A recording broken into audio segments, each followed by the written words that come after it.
And I think we might be live. All right. Welcome everyone. Let me just very quickly check one setting to make sure that we are indeed live. And if we are, we will start rolling.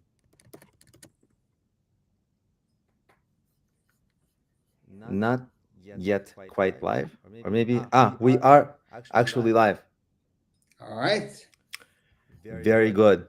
So, welcome everyone. Today I have a very, how many varies do you want? Very special guest with me today, my longtime friend Israel Irenshtain.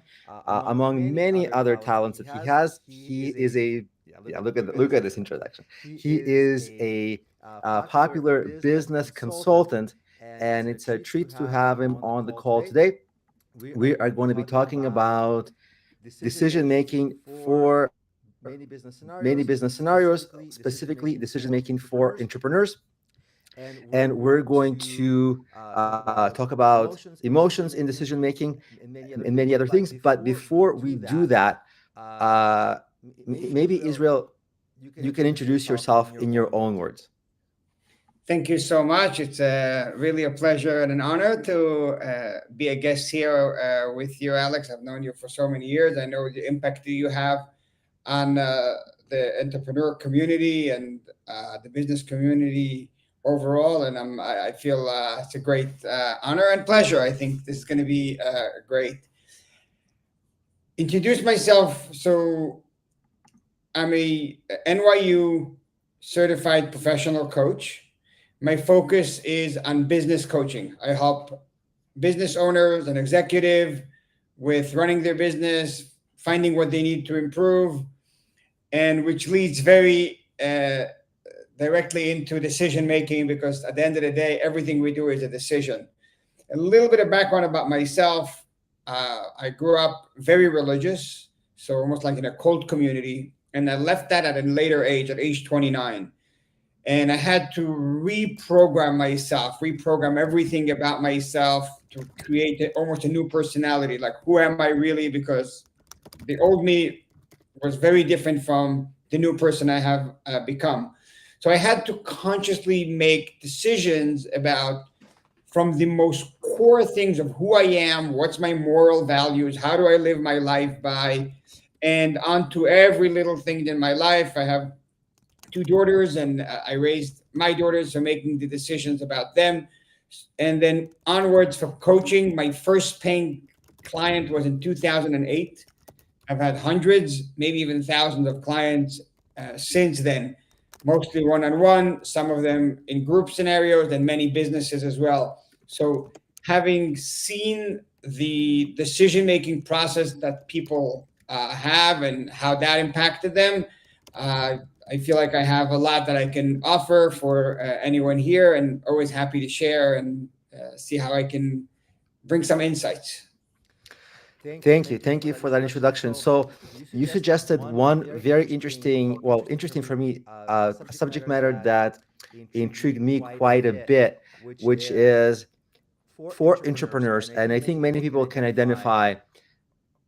Of course, when we start a business, we're thinking like best case scenario, let's make it work. It's going to be great, but it's never smooth sailing. And of course, there's ebbs and flows. And everyone who's an entrepreneur goes through this question.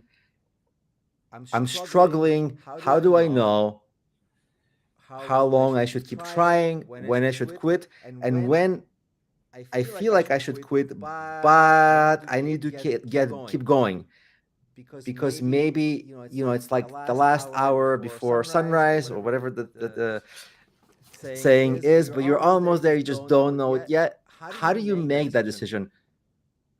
When to keep going? When to stop?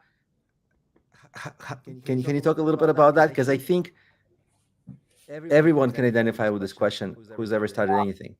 That's such a you dove right into the one of the deepest and most complicated ones. It's the simple question. If you're waiting for the bus, at what point do you say I'm going to leave? And then you're risking, if since I waited so long for the bus, I should have been here a long time ago. The more I wait, the more likely that the next bus will come. But if it's a situation where the bus will never come, then how long will I wait? And it's almost like the prisoner's dilemma. Like, if you know for sure that the bus will come, and you know for sure that at some point when it comes it will still be beneficial, you're not going to be too late for the event or something like that, sometimes it's worth it to wait. But when you're not sure the bus is going to come, you have to at some point make that decision. Now,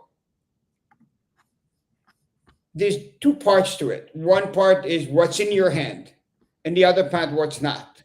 So one way to look at these things is the best way to predict the future is to look at the past.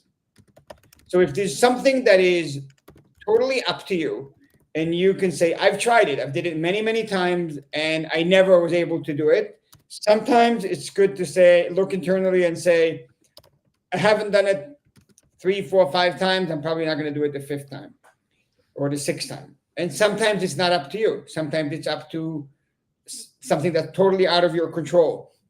I think part of it is, am I making real progress towards my end goal? To look at like a pizza slice. Am I getting closer and closer? Or it's just driving and I'm waiting for some kind of luck? If you're not getting closer and closer and you're just driving and waiting for something to happen, it's good to say, this can take forever. If you're getting closer and closer, but you're just not sure how long it's going to take, it's always good to give yourself some kind of a time frame. And it depends on the context. It could be 3 minutes, 3 hours, 3 months, 3 years, whatever it is. And sometimes I would say to revisit even steps along the way. I love the pizza slice analogy, because when I thought today about asking you this question, because obviously we prepare well and ahead of time, I thought about this scenario because it's such a case by case basis. Some people take a short time, some people take years, and if I try to simple it, make it simple and narrow it down to like a one size fits all simple formula, like I know a lot of people want out of me, but it's not necessarily the right way to go. It was really hard because it's really, really hard to boil it down to just a basic rule. But you really do want to look at it like a pizza slice and look at the KPIs along the way to see how far am I. Do I need to pick up some skills along the way that I don't have? What's preventing me to get into the tip of the pizza slice? This is a backwards pizza slice. Most people start from the tip, go to the wide end. We're going from the wide end. This is like a bad pizza eater, like a 3-year-old eating pizza. But yeah, so But maybe another yeah. thing I would say about this is, if you're going to look on the other side, is that pizza slice has an end. So sometimes if you look at what's my end, and sometimes it's reevaluate that. Is this the only way? So we're going to go back to the bus analogy, just because it's very generic and it can apply everywhere. My goal is not to get on the bus. My goal is to get to that meeting or wherever I need to get, and hopefully on time. So sometimes you do all the efforts and all of your brain and calculations is whether I should wait for the bus and leave. But sometimes just to step out of the goal is not the bus. The goal is to get to that place. And then you're like, okay, should I take a car? Should I walk? And what are the other options to get to the same? And sometimes it's rethinking the whole thing. Is it even worth it? It's not that important of a meeting. Maybe I can use my time in a better place. And in the entrepreneurship world, sometimes when you pivot or you shift course, or you realize that this thing that I've been waiting for so long is something that I may not need, there may be some other solutions to get around it, then sometimes that is the best way to go. Yeah. I think for people who are wondering about this, and I know even like there is a person on this call who's been on my few of my calls, like Sam. Sam is trying, for example, to start his own like SEO agency, right? And he's in the process. And I feel from Sam's questions, because Sam, sometimes I think about your questions, and I think between our calls, I think, how can I best answer Sam to help him? Because like I only have a little bit of an answer to give, and then ultimately it's up to Sam, but I don't know if I'm helpful enough. But I feel like it really is kind of skill assessment and need assessment. Like, for example, if what's holding you back is your marketing, then you kind of have to look into how far do I have to go to learn all this marketing? Is it a quick thing? Is it like a lot of marketing, like years? If I can't hire anybody, is there something else I can do? What is the, I guess, the road? How long is that road? Um, and sometimes you will see, okay, maybe I can speed this up this way, speed this up this way, learn this skill, get my nose dirty, but kind of get a skill, get a skill, get a skill, get over the top. But sometimes those skills are the hardest to learn, and I think it's what holds people back because there's a comfort zone. Like for me, I'm good at like geeky skills. Like I can sit in front of a computer, but I'm not that. I can do that for a long time, and it's actually kind of relaxing for me a lot of times. But there's other skills like maybe it's still geeky, but like audio visual skills, like they are so boring for me. Like looking at camera details and camera features, because I need that stuff for my work, right? But it just bores the life out of me. So I've been always behind. And there's a reason why my audiovisual skills are like lagging behind my other skills, is because it's just I don't want to do it.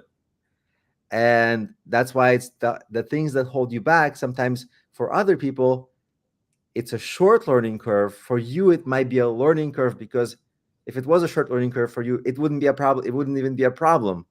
So sometimes it's something that's hard to fix, which is really what you maybe want to hire coaches for, and people to help you. I'm not saying like hire us as coaches. I'm saying almost definitionally, don't hire us as coaches, because hire somebody who can help you in that specific thing that you really need help with, where you struggle, because there you need some hand holding. And after you get some hand holding, the 90% of other skills that you're already good in, you can do those just fine. It's just the things that could consistently hold you back. That's where probably focus your hiring, focus your coaching.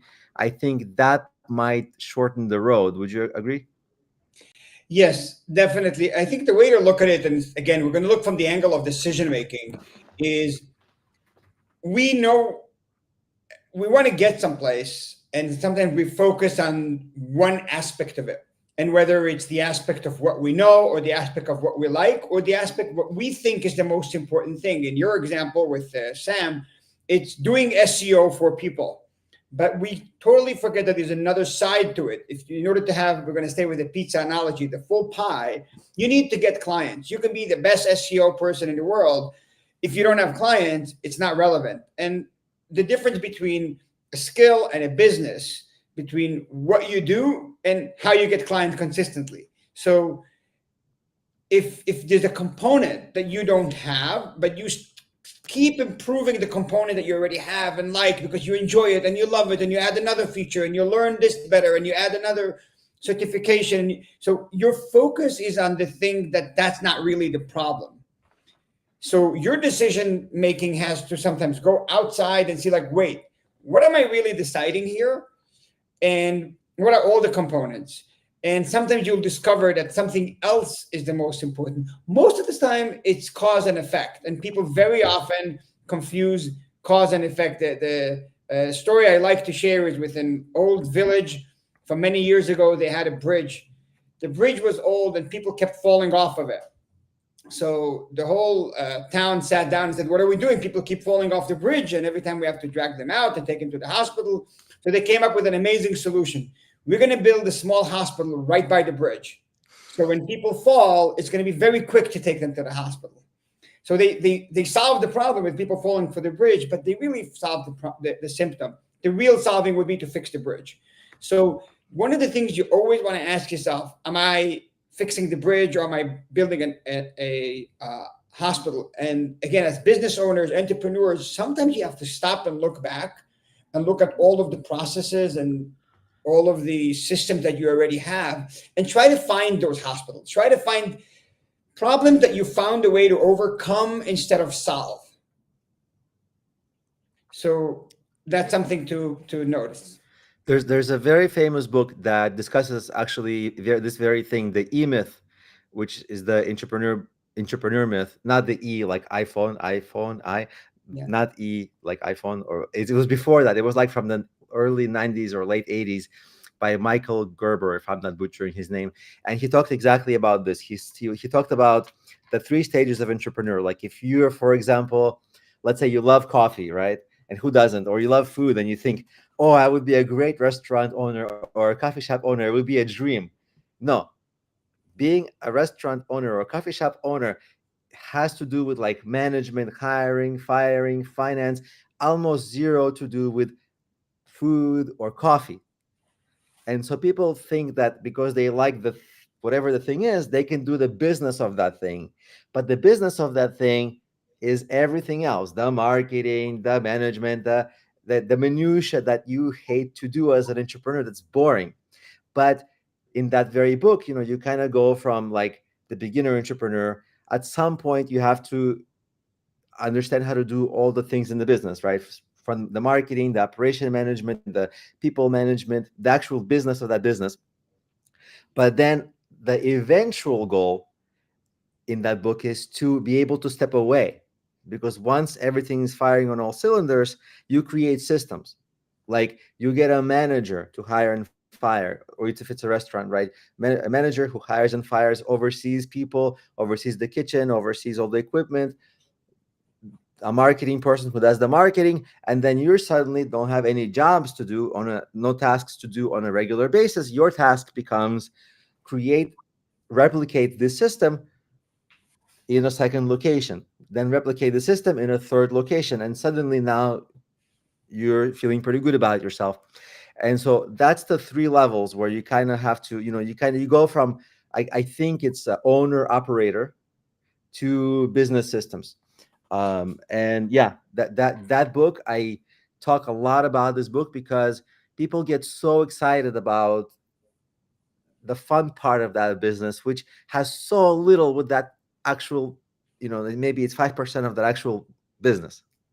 One of the ways to look at it, if you again look from the angle of decision making, is you want to focus on the real important decision making, the vision, where you're going, not the minutia, not the things that don't really matter as much.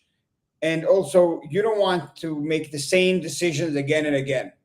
The decision that is going to be replicated, you decide it once and let it run. So if that means you hire somebody that makes those decisions, or you just instill those systems and let it run, that's the difference between, a lot of people ask, what should I delegate?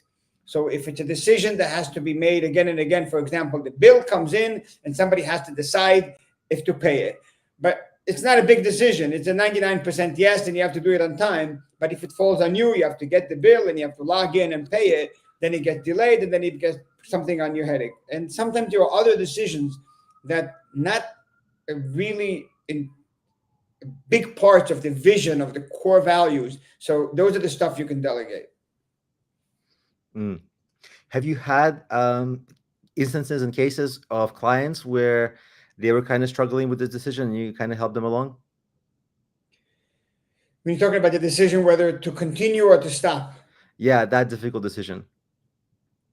you know, we have this with clients constantly. If it's not on a big issue, whether, okay, should I continue with my company, with my entire venture, or should I stop?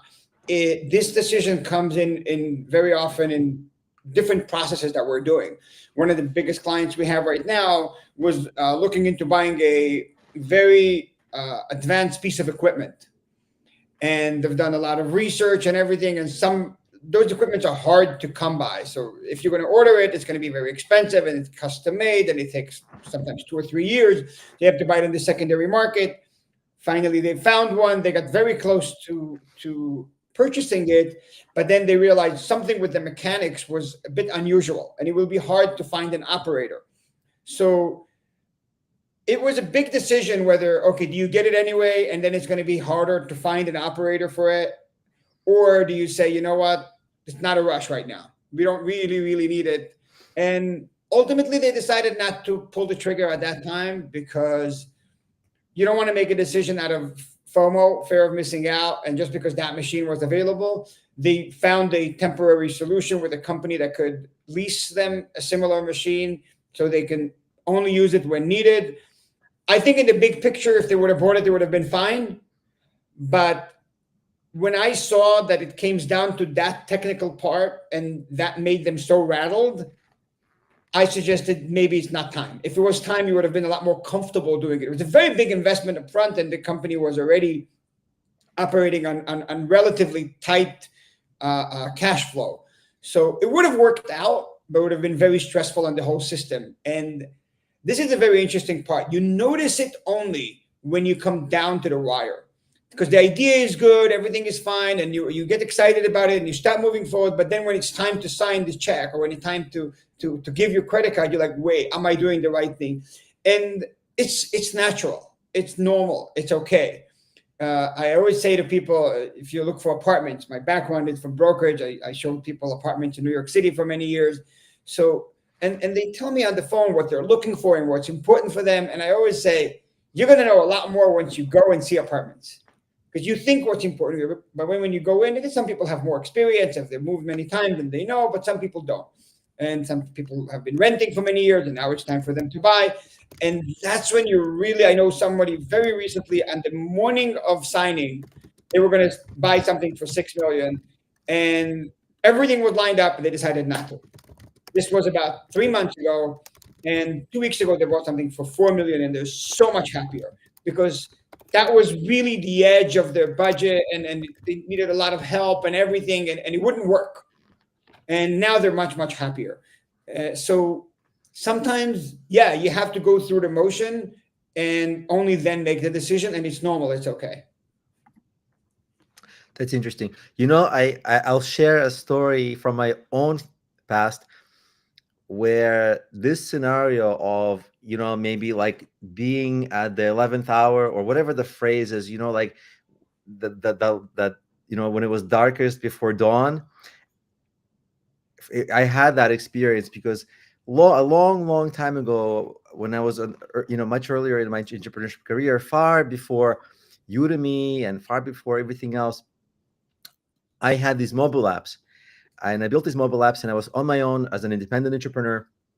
And it was like 2010 or 11 or 12 or something like this, and apps were really hot at that time. And I was able to get a lot of downloads for these apps. I think in the end, these apps had like 2 million downloads or something. I was even a little bit famous in the app store world because I was going on all these podcasts talking about how like I got this app and it's got all these like downloads and everything. But under the hood, the app was growing a lot of downloads, but it was like struggling to make me money. And it all sounded cool. People, imagine back in the day, people were like, "Oh, you made an app? Oh, wow, you made an app. You must be so cool." Or at least, it sounded like they thought that. And I was like, "Well, yes, I made an app." But and I was going on all these podcasts and things were cool. And it was kind of cool because it was growing, but then you're just like, the money wasn't there. It was like people didn't want to pay for in-app purchases. They didn't want to subscribe. And I was trying one thing, millionth thing for many months. And I think I had these apps. This was the major issue in these apps. And it was like struggling for a long time, like over a year for sure, specifically with the monetization of it. Because like the marketing, I figured out pretty early. Publicity, I figured out pretty early, but I was struggling financially. And I didn't know when, because every month I was like, when you're like a beginner entrepreneur, you don't have fancy accounting software. So I was doing it on a napkin. It was like, well, if I make $100 from in-app purchases and I make another $100 from here and $500 from here, I can scrape up and I can kind of break even in life. And it was like a super stressful existence, which really led me. We should talk about this because decision making under stress is a very difficult and very different from decision making without stress. But for most entrepreneurs, the decision making is always under financial stress, especially early on. And that was for me. So I was trying feature after feature after feature to build this app. Nothing was like working great. Things are working incrementally, but what's the point of incrementally when you're making $100? Okay, 10% increase. Wow, 110. You're still struggling. And I remember this point where I didn't know how to answer the question, should I keep going or should I not? But it felt at one point so dire and so helpless like as an engineer, I was always like thinking, oh, I can add this feature, I can add this feature, I can add this feature. And when you have something to look forward to, your dopamine gets going, and you're like, okay, maybe after this feature. So you got those 2 days or one day where you're building this feature, and you're thinking maybe life will change after this feature, and then it doesn't change. But then you think, okay, but what if this feature is definitely going to make it work for me? And then spend a day making feature, and it still doesn't work for you, right? And then it kept me going. But then there was one moment where, like, I was thinking, ooh, I am totally out of ideas. This is not going to work. And I even was having conversation with people I knew. I was like, I'm probably going to start looking for a 9 to 5 job as a software engineer. Like, it pays well, blah blah blah. And people were like, yeah, you've been trying for a while. Okay. And I thought, all right, I'm going to start to look for a job.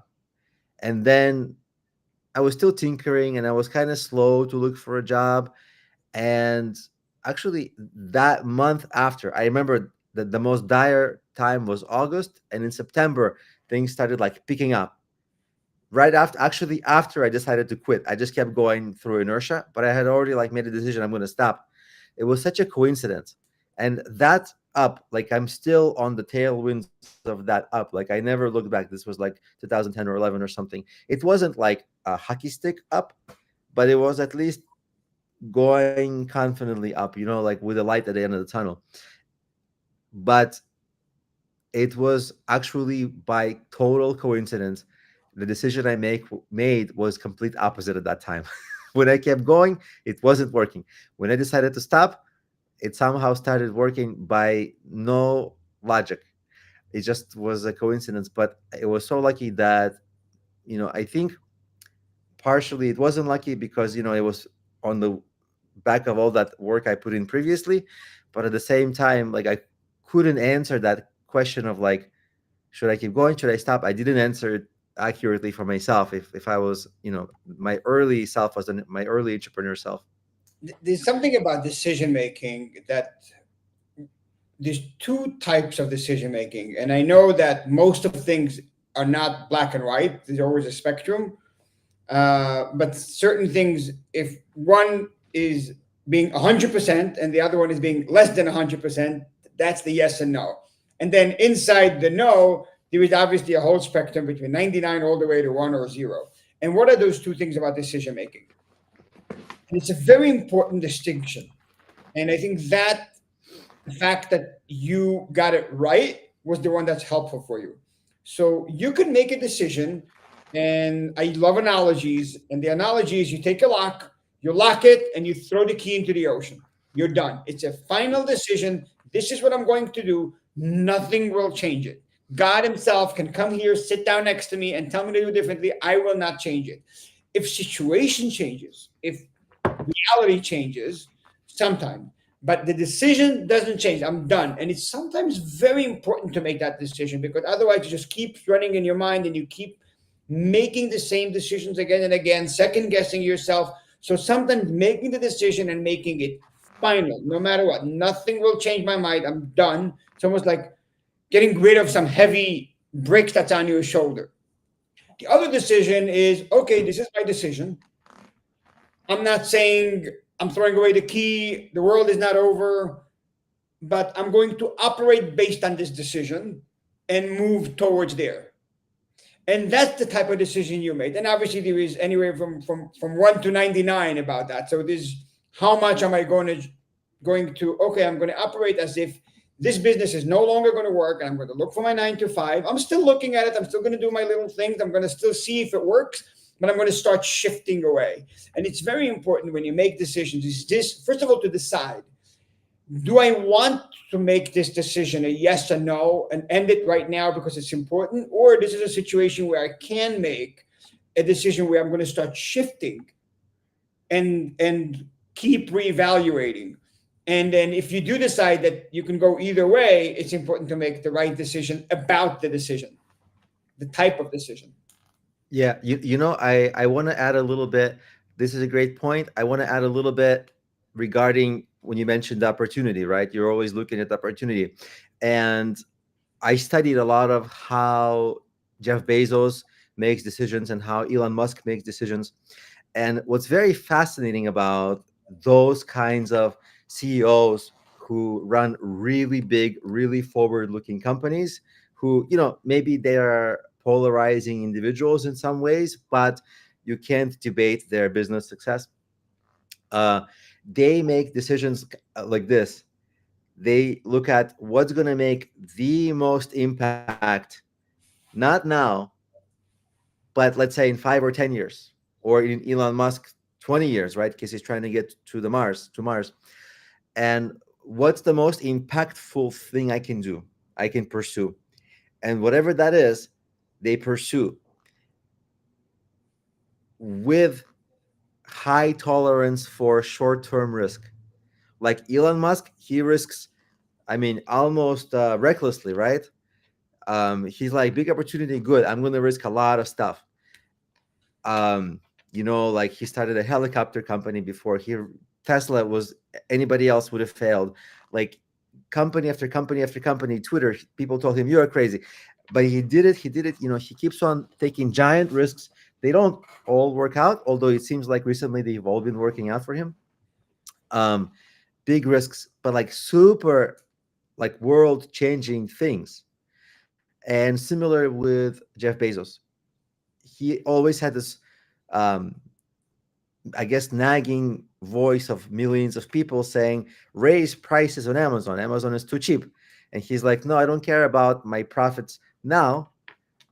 I want to suffocate all the competitors so they can go out of business, so that in 10 or 20 years, I'm the only game in town. And so Amazon, they aren't the only game in town, but they've definitely run away with it. And that was his philosophy. So I also try to um, follow that kind of decision making. What's really hard about this decision making is there's always this stress. Like, what about the short term? Like this month is being a challenging month because it's easy to forego. Okay, like this month, okay, fine. Next month, maybe okay, my business won't be that good. Fine. In 3 months, fine. At some point, it's not fine. At some point, you're like, oh, am I gonna? Is this ever gonna work? And then people are like, how's your business going? How much money are you making? And then you feel embarrassed, like, hey, I'm not making as much progress as I was hoping in my best case scenario in my mind, which is another thing. People always want the best case scenario and end up somewhere in the middle case scenario. And even according to their own standards that they set unnaturally high, they're failing. And so it's kind of embarrassing in their own mind. And then when it's exacerbated by people asking, so how are you doing? And people are always asking, how is your business doing? Especially friends and family. Some of them rely on you financially. Some of them want the best for you. So it always sort of boils down to, so how are things going? Da, da, da, da, You know, um, and that creates this pressure, in addition to your own pressure, to be like, okay, back to thinking about the short term. So it's really, really, really hard. And especially, I'm sure at some point we'll dive deeply into decision making under stress, because it's a big, big topic in decision making. Um, and whenever you have stress, which all of us have stress, um, when we're in business, where there's always short-term stress, we cannot focus anything in the midterm or the long term until we remove that stress. Imagine if you have to like pee really badly, right? You cannot do anything until you go. um, and maybe that's a crude analogy. Your pizza analogy was better.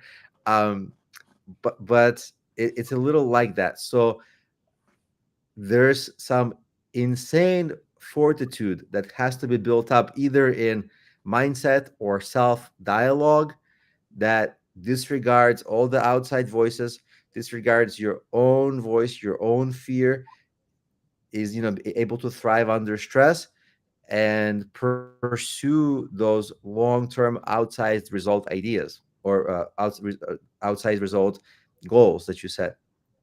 I think um for entrepreneurs, when you look at it, and I know Elon Musk, Jeff Bezos, some of these people, Steve Jobs, it's very nice when you mention them, and it's very inspiring, but it's hard to compare us normal human beings to these people Also because they're geniuses and evident by their success, but also because it's like shooting an arrow and then making the circle. We're looking at those who did very well, and then we think, look how they got there. But we're not looking at everyone who had a vision and where they got. There may have been a lot of people who had a vision to get to Mars that got nowhere. So but if we take part of that idea and bring it into us normal human beings on a day to day, running our businesses, running our, creating our startup or wherever we're doing, it definitely thinking about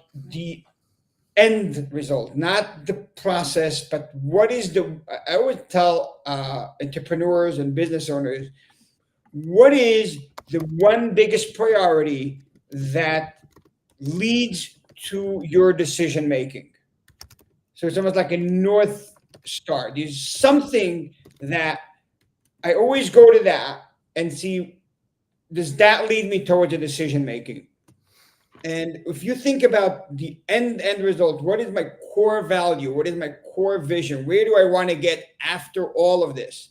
And sometimes when you look at the bigger picture and you just almost like drive towards that direction, the little things will work themselves out. This month will work itself out. Next month will work itself out. At the same time, you have to be smart. You have to be smart and you have to be practical, because if if you drive a car and you only look there, and meanwhile there's you're going to fall down here or you're going to crash, that you're not going to get there and ever. So you do have to look through it. I don't ride motorcycles, but someone who rides it very well told me that you always look far, but you scan with your eyes closely, and then immediately you focus on the far, but you constantly have a little scan. So, and the idea of it is your focus is far, but you still want to scan the nearby. You want to make sure that there's no rocks on the road, that there's nothing that's going to make you fall and break. So, but the focus is on the bigger picture and what's going to get you there. And sometimes the energy of getting there, that will be what's going to help you get through the struggles. Because if you're going to focus on the struggle, it's going to stop you. But if you're going to focus on the goal, you're going to somehow steamroll through those struggles. And in terms of the emotional and the stress, so we're human, and there's no one size fits all. Some people by nature get phased more than others. Some people sleep very well at night if they owe money or if they don't know where they're going to buy groceries tomorrow. And some people can't sleep at night if they don't know how they're going to buy food 2 years from now. So it's really for people to ask themselves, what type of person am I? Is this a skill that I can acquire, or is this a skill that I have that I can make decisions under pressure and this decision under emotional and other stress? And that's the difference between the regular people, even successful people, and the great leaders. The great leaders operate even under tremendous pressure with clarity. They make decisions quickly. They don't change their decision process. Some of it is nature. Some of it is nurture. You could teach yourself, but some of it is for you to look inside and say, am I the right person for this? Can I handle all of this? And it's okay to say no. Not everyone was built to be that type of leader. You can be a different type of leader. In terms of how do you take away this pressure, sometimes it's to identify it and look beside it. There was a basketball player who said that at the end of every game, he's shooting a little bit stronger because he knows his body is a little bit weak. So if he shoots his regular shot, it's going to be a bit short. And what I would say is, if you know you're tired, if you know you're under stress, if you know you're distracted, I always, for myself, if I'm distracted for whatever reason, something at work, something personal, and I drive, I make it a mental note. Israel, remember, you're a bit distracted. Israel, remember, you're a bit tired. I don't drive if I drink, but if I ever did, I don't. I would say, hey, you just drank, be careful. But for being tired, being distracted, being nervous, if something happened, a big deal that was about to happen just, doesn't look good, I know that in these cases, my brain is not going to be as good as some other time. So all I need to do is make the adjustment. Just be like, okay, just be a bit more adjusted. And I think sometimes when you have that stress is to just be awareness of it and try to also see where is that stress pulling me. So if you like you have your steering wheel and the stretch is going to pull you either to the right or to the left. It's not going to pull you both ways. So it's like, where is that stress? What am I? What is the most fear? What am I? What do I think I'm getting pulled into? And identify that and make that adjustment. So that can be helpful, and not letting it be there too long. So that stress is, say, small problem don't disappear. Small problem become big problem. A little stress is not going to disappear if you keep thinking about it. So you have to make it quicker than you make it now, or stop it and get back to it at another time. This beautiful sentence I've heard: don't fight it, don't feed it, just let it be. If you fight that stress, it's just going to get higher. If you're going to try to feed it, it's obviously going to get higher. Just let it be. I'll give you a real example. Again, I love analogies. I hope your audience love them too. Imagine you had a very important task to, for example, write an essay, and somebody, let's just say a 4-year-old nephew, starts coming and pulling on your shirt. They just want to pull on your shirt right now because they're 4 years old and that's what 4-year-olds like to do. And you're like, I can't work. I just can't. I can't focus. He keeps pulling on my shirt. And really, you realize at some point that there's nothing you can do about it. This kid is here and this kid is going to pull on my shirt. The right way to handle it is to stop for a second and say to yourself, I need to stop telling myself that I can't do this if he's pulling on my shirt. I need to ignore it. Maybe I'm not going to be at 100%. I'm going to be at 90%, but I don't want to be at 50% or 30. I'm just going to work around it. I'm just going to let it be and work around it. And sometimes you realize that it doesn't bother you as much. You can try it with the little paperclip or something. If you put on yourself, it's going to bother you. But once you decide I don't care about it, you're just going to let it be. So similarly with stress, just let it be. Don't fight it, don't feed it, and go right through it. I think that short-term stress, that idea of mental note, hey, I'm not supposed to let the stress get to me. And when I say stress, we should be careful because there are some people who experience severe stress that, is a kind of a medical grade. We're not talking about that. That, you need a mental health professional. We're not qualified to help with that. We're not therapists. But we're just talking about regular life stress, work stress. When you have that, you can tell yourself, like you mentioned, this isn't a big deal. I can withstand this, because there are so many things that you can withstand before you really have to stress. You start worrying before it's really like time, but the worrying starts making you underperform much sooner. So that idea, mental note plus, I don't know how you phrased it, but yeah, like basically let it be there, because realizing it's not a big deal. Yeah. And that one realization will be like, okay, fine, not worried about it. You can make yourself not going to focus on it for this month. Like, oh, revenue is down this month. Eh, it's not life changing that much.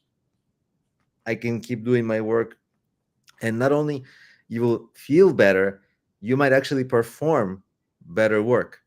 Um, and people feel like they should sometimes, when they stress out, they feel like they're working and they're busy, like they're actually, but that's not productivity, that's something else. I heard something. Don't confuse motion with progress.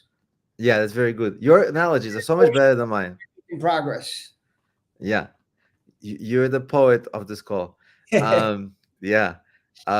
And Jennifer brought up a point in the chat that a lot of entrepreneurs, like, they chase the dollar, right?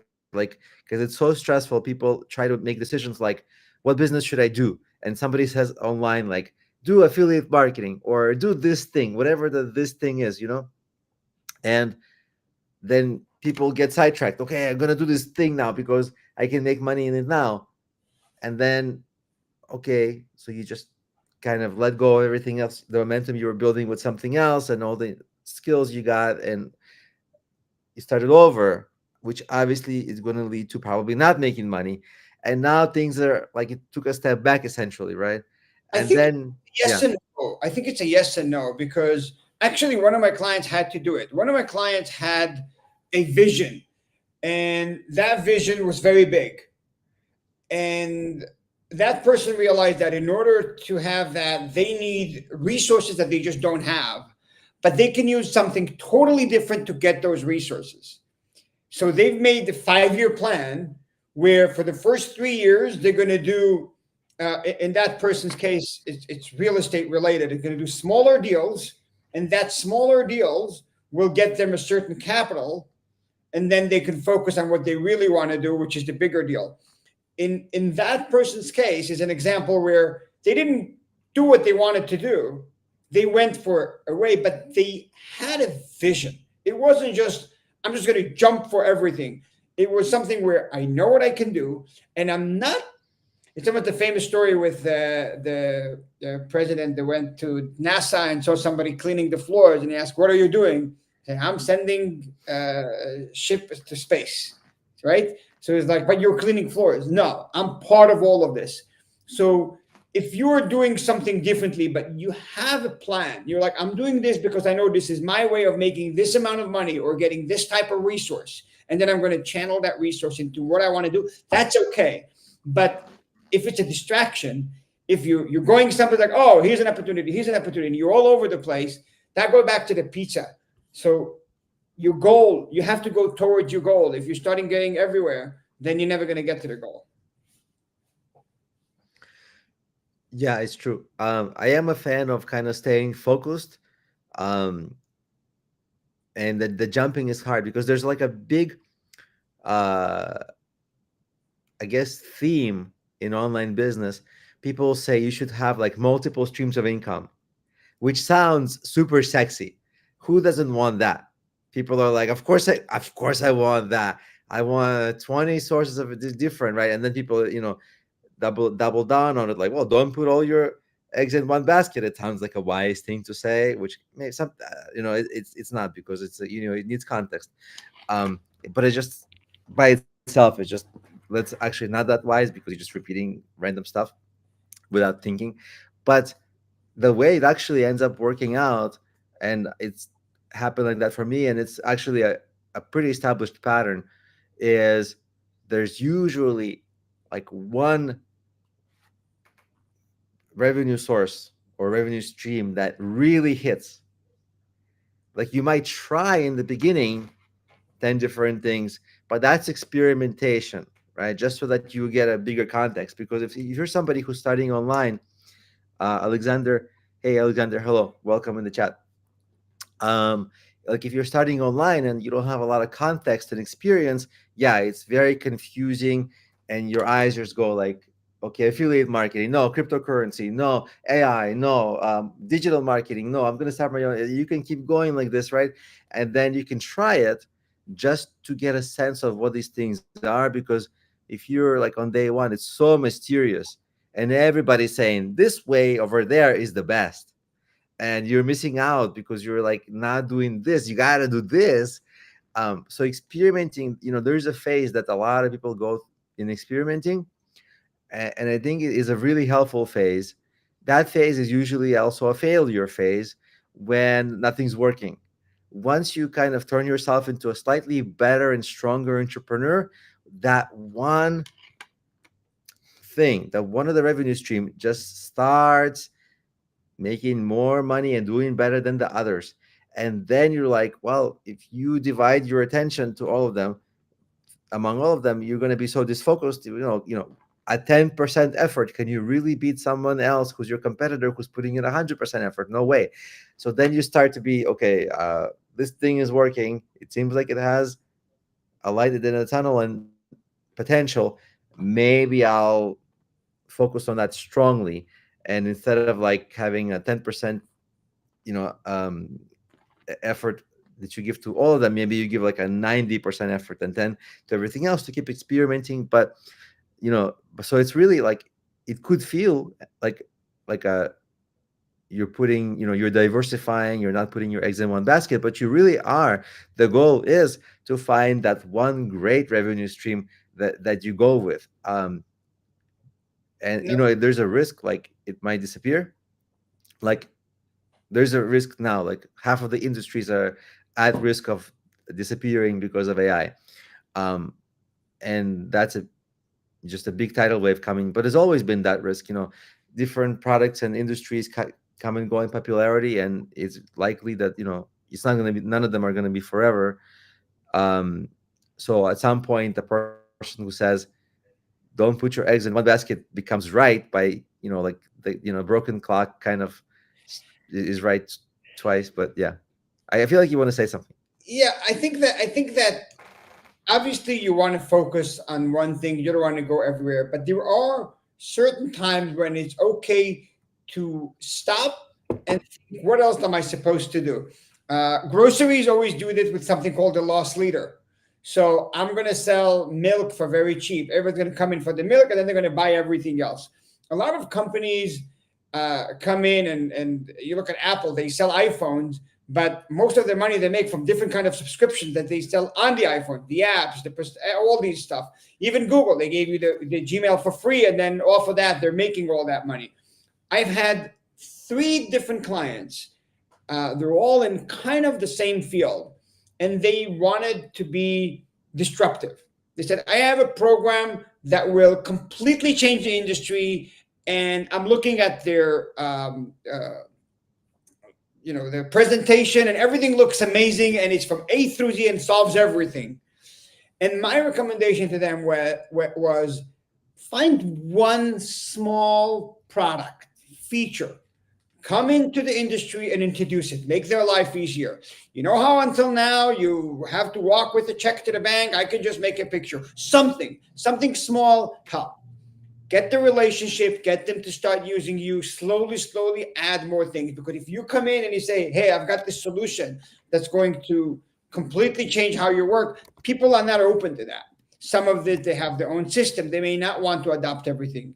So sometimes it is, what is my way in? And if your way in is by something that is a distraction, that's also okay. But at least you get in somehow. It's interesting. So, for um example, I know a lot of people want to sell stuff online. And selling stuff online, there's so much involved, and especially on Amazon with their rules, and they change every day and everything. So if you're passionate about something and you're very good, I can sell, this type of product online. This is what I want to do.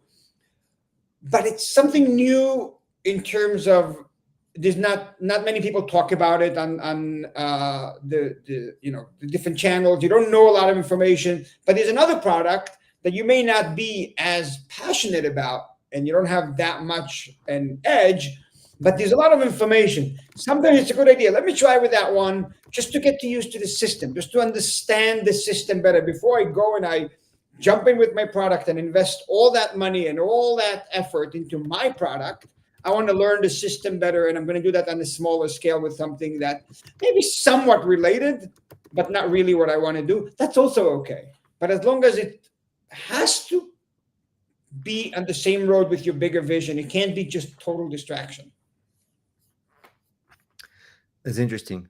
Yeah, it's hard to know what to focus on and what's a distraction. Can you talk a little bit more about it, because it's a kind of a giant topic? Like, do you have examples of this? If you don't, I have some, but I want to make sure that I want to ask you first. That's a great question. So what should I focus on, and what's just a distraction, right? Yeah. That's interesting. Uh, Tell me more a little bit, so I can get from you a bit more of where that comes into play and how to go about it. Like I'll give you a good funny example. Yeah. Uh, I've written some books, and when I wrote my books, it was like 2014 or something like that, and Amazon publishing was really it was hot at that moment. And then around couple of just a few years after, I noticed people aren't reading as much. It's a lot hard. The marketplace on Amazon just got exponentially harder. the margins became smaller because and so the books became uh kind of a revenue stream for me still. I still have one book that's popular that's used in a number of universities, my business planning book, um but it was just like not a market that was gonna keep growing, right? And people were like, hey, the books are cool, like write more books, because a lot of people, especially people in the older demographic, they get really impressed. People in the older demographic get impressed if you wrote a book, same as people in the younger demographic 10 years ago got impressed if you made an app, which I guess if you wrote AI now, then people get impressed now. But like, so people were like, hey, do more books. And it's like, yeah, but I can spend a long time writing a book and I can make a little bit of extra passive income, but it's going to take away from, like, it's called, opportunity cost, right? I can spend my month doing a million different things, a book, a course. I can make a physical widget. I can stand on the billboard out to spend all my time standing with a billboard outside. Maybe I'll get a client.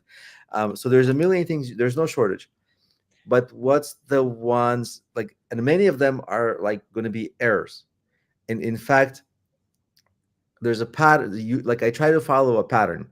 Every industry, in like it's a marketing thing that I do. Like every industry, let's say you want to do, I don't know, sell socks. If you don't know how to sell socks best, you will be forced into this kind of experimentation of like, well, maybe I'll try my own Shopify website. Maybe I'll try affiliate marketing. Maybe I'll try another thing. Maybe I'll try. There's no reason you should do this. First of all, if it's a commoditized business that's been done before, you just need to get an expert, like a real expert who's done it, and they'll tell you, hey, Amazon's the best place. Second best is Etsy. Third best is your own website. Done. So you don't have to go on Instagram being like, buy my socks, right? And nobody cares about your socks on Instagram because that's not why they're there at all. Because they when they need socks, they're searching. So you want, like, search based platforms, right? And so somebody who's done this kind of thing will tell you, hey, this is the pattern. So you really need to you yourself become an expert, or to find an expert, like a real expert, because everybody today is kind of an expert, but a real expert, who's done it successfully before. And they will tell you, okay, don't waste your time with these 20 other things. This is the thing to do. And they actually did this very same thing with data. So I made uh Excel table. I did all the things in my, from, if you look from the outside in, you would say Alex has multiple streams of income, because I do affiliate marketing. Back in the day, I have apps. I got this YouTube thing. I have Udemy, which is, my most popular thing is Udemy. I have a B2B business. I can keep listing. So from the outside, it looks like I have multiple streams of income, but I put them, all the things that I do, into Excel spreadsheet, and I put next to the column how many hours a month am I spending on it, how much revenue is it making, and it turned out that, like, all course related activities were, like, by extremely far outpacing everything else, like coaching. Everything else was like minuscule, or not minuscule, but small in comparison to course related activities. So I said, forget books, forget coaching. I'm going to minimize coaching to like very, very few clients a month, only when people like seem like they really want it. It's nearly more of a favor for them than me. Forget this, forget that, forget this, forget that. But all this time that I saved by not doing all those things that were bringing in like mediocre results, I was like, it's not like I'm going to go on the beach and drink pina coladas. I'm just going to like do course related stuff. And this was something I did in like 2018, 19, something like this. And then my course related stuff went up commensurately, and my other stuff, it went like slowly, like, but it wasn't like a total drop. It was kind of, because I mostly do passive income, so it's kind of like deteriorating over time. Some things eventually broke, and but some things are keep still going. um So So it's actually, just to make finish my point, super, it's super important to identify like what's going to be the one super effective thing, and really go all in. Obviously, before you identify it, you can experiment, but that's actually also where it's good to get coaches and experts, is to help you identify what is that one strategy that is going to get me to where I need to go. So now I'm done. I love what you where you went with it, and the example shows all the art that come with. And again, the core question is what's what is the main thing and what the distraction. And I want to give three different tools for something like that. There are decision making tools, and very often those tools will help you identify what's the main thing or what's a distraction. One decision making tool is worst case scenario, best case scenario, most likely scenario. So very often people look at two decisions and they just focus on the decisions. Should I do this or should I not do this? What I encourage people is to look through the absolute best case scenario, realistic. Best case scenario, you win the lottery and you move to Hawaii and you retire. But realistic best case scenario, realistic worst case scenario.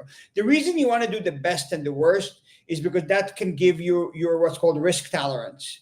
If my worst case scenario is so bad, I can't do it because I don't want to lose everything I have, even if the chances are relatively small. But if there's a 20% chance that I'm going to lose everything I have, I don't want to do it. So the risk tolerance will go based on what's my best case scenario, what my worst case scenario. And then it's important to focus on what's the most likely scenario. Don't get distracted by the worst case. Don't get distracted by the best case. But I'll give you the biggest tip here. Very often, when you think about best case, worst case, and most likely, in many of your decisions, your best case scenario is not that good. Think about it for a second. Your absolute best case scenario of getting into a partnership with this person that you already have an experience with that went sour 5 times, but you something you like about them and you're already invested and it's complicated. Your best case scenario is that you're stuck in a partnership with a person that's never been good. Your best case scenario with certain product that you're not passionate about, it's going to make you money, but you're going to hate every morning because you're not going to like it. Your best case scenario with a product that is very seasonal is that you're always going to have the ups and downs. So whatever is important for you, look at that best case scenario and really think, is that something I want? Very often that's going to help you make the decision. Similarly is the worst case scenario. If your worst case scenario, realistic worst case scenario, is something that you cannot handle, it's too bad, it's too dangerous, it's too risky, then you cannot go that route because the worst case scenario is absolutely out of the question. I can cross the street without looking. Chances are there's going to be no car, and if there is a car, the driver will see me. But the small chance that there is going to be a car, and for whatever reason they're not going to stop on time, the consequences is very, very costly. So I'm going to look 5 times, even when I don't see any car and I don't hear any car. So, and then to look at the most likely scenario. So that can very often point out to you very clearly what's the main thing and what's a distraction, because you will notice that with the distractions, the best case scenario is not that good, or the worst case scenario is too risky. But with your main thing, the best case scenario is healthy, it's good, it's growing. And the worst case scenario, you're still fine, you're still doing something that's realistic. So that's a good way to identify what's the main and what's the distraction. I'll give you one more thing. You mentioned it before, and then I'll give you a third one. So it starts with data. You got to have data. With my clients, one of the first thing I ask them is, what data do you have? And whenever possible, we put in as much information as we can about every step along the way. If it's a client, is how do we get the client? What was the conversation like? Why did they not buy? Why did they buy? All these pieces come into play, because then you could look at it and you could be data driven, just like in the example you brought up. But the key point I wanted to bring is look for one big thing. And that's what you mentioned, where you saw that one of your product, which was the courses, was like by far more significant than everything else. Very often, part of it is emotional, part of it is because the 80-20, we focus 80% of our time on 20% of our income. We don't notice the big question. And we don't notice sometimes the big answer that's right in front of us. So we get distracted by all these pros and cons and this and that, but there is something really big that's right there in front of us. And once we look at it, we'll see it. So that's the second thing, finding the difference between what's the real decision making, what's real matter, what's the priority, and what's just a distraction. Is look for the biggest thing that jumps up. So, for example, if one option is something that will require you to move, but you can't move because you're taking care of your parents that live next to you, then you know that that's a distraction. You're never going to do it. You have your parents, you need to stay next to them because they have health issues, and you're not going to move. And that path requires to move. There you go. You got your answer. So a lot of times looking at the big thing, the obvious thing will answer. The third decision-making tool that I'd like to give you that could help you find between what the prime question and or primary thing you should focus on in the distraction is, don't just look at this decision, but always look at the consequences. So if I make that decision, I know that this is what I'm going to do, but what else? Just ask yourself, what else is going to happen? What are the other consequences of this?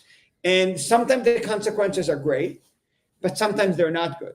And it's the consequences can be different people involved. Talk about somebody who is part of the team, but they did something bad. So you're thinking to fire them.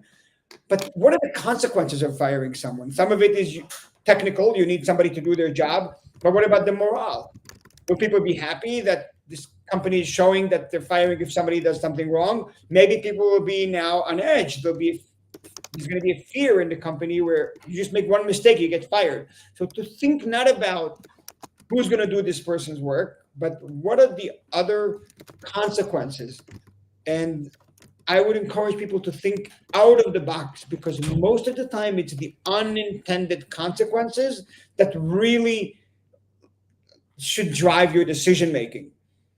Very common is in economy, and I don't know anything about those things. It's way above me. But if you raise the minimum wage, that has all different effects. And it's not just about, okay, you're going to raise the minimum wage, people are going to have more salary. It's going to affect how companies hire. It's going to affect how much companies try to automate processes so that they can have less workers, less hours.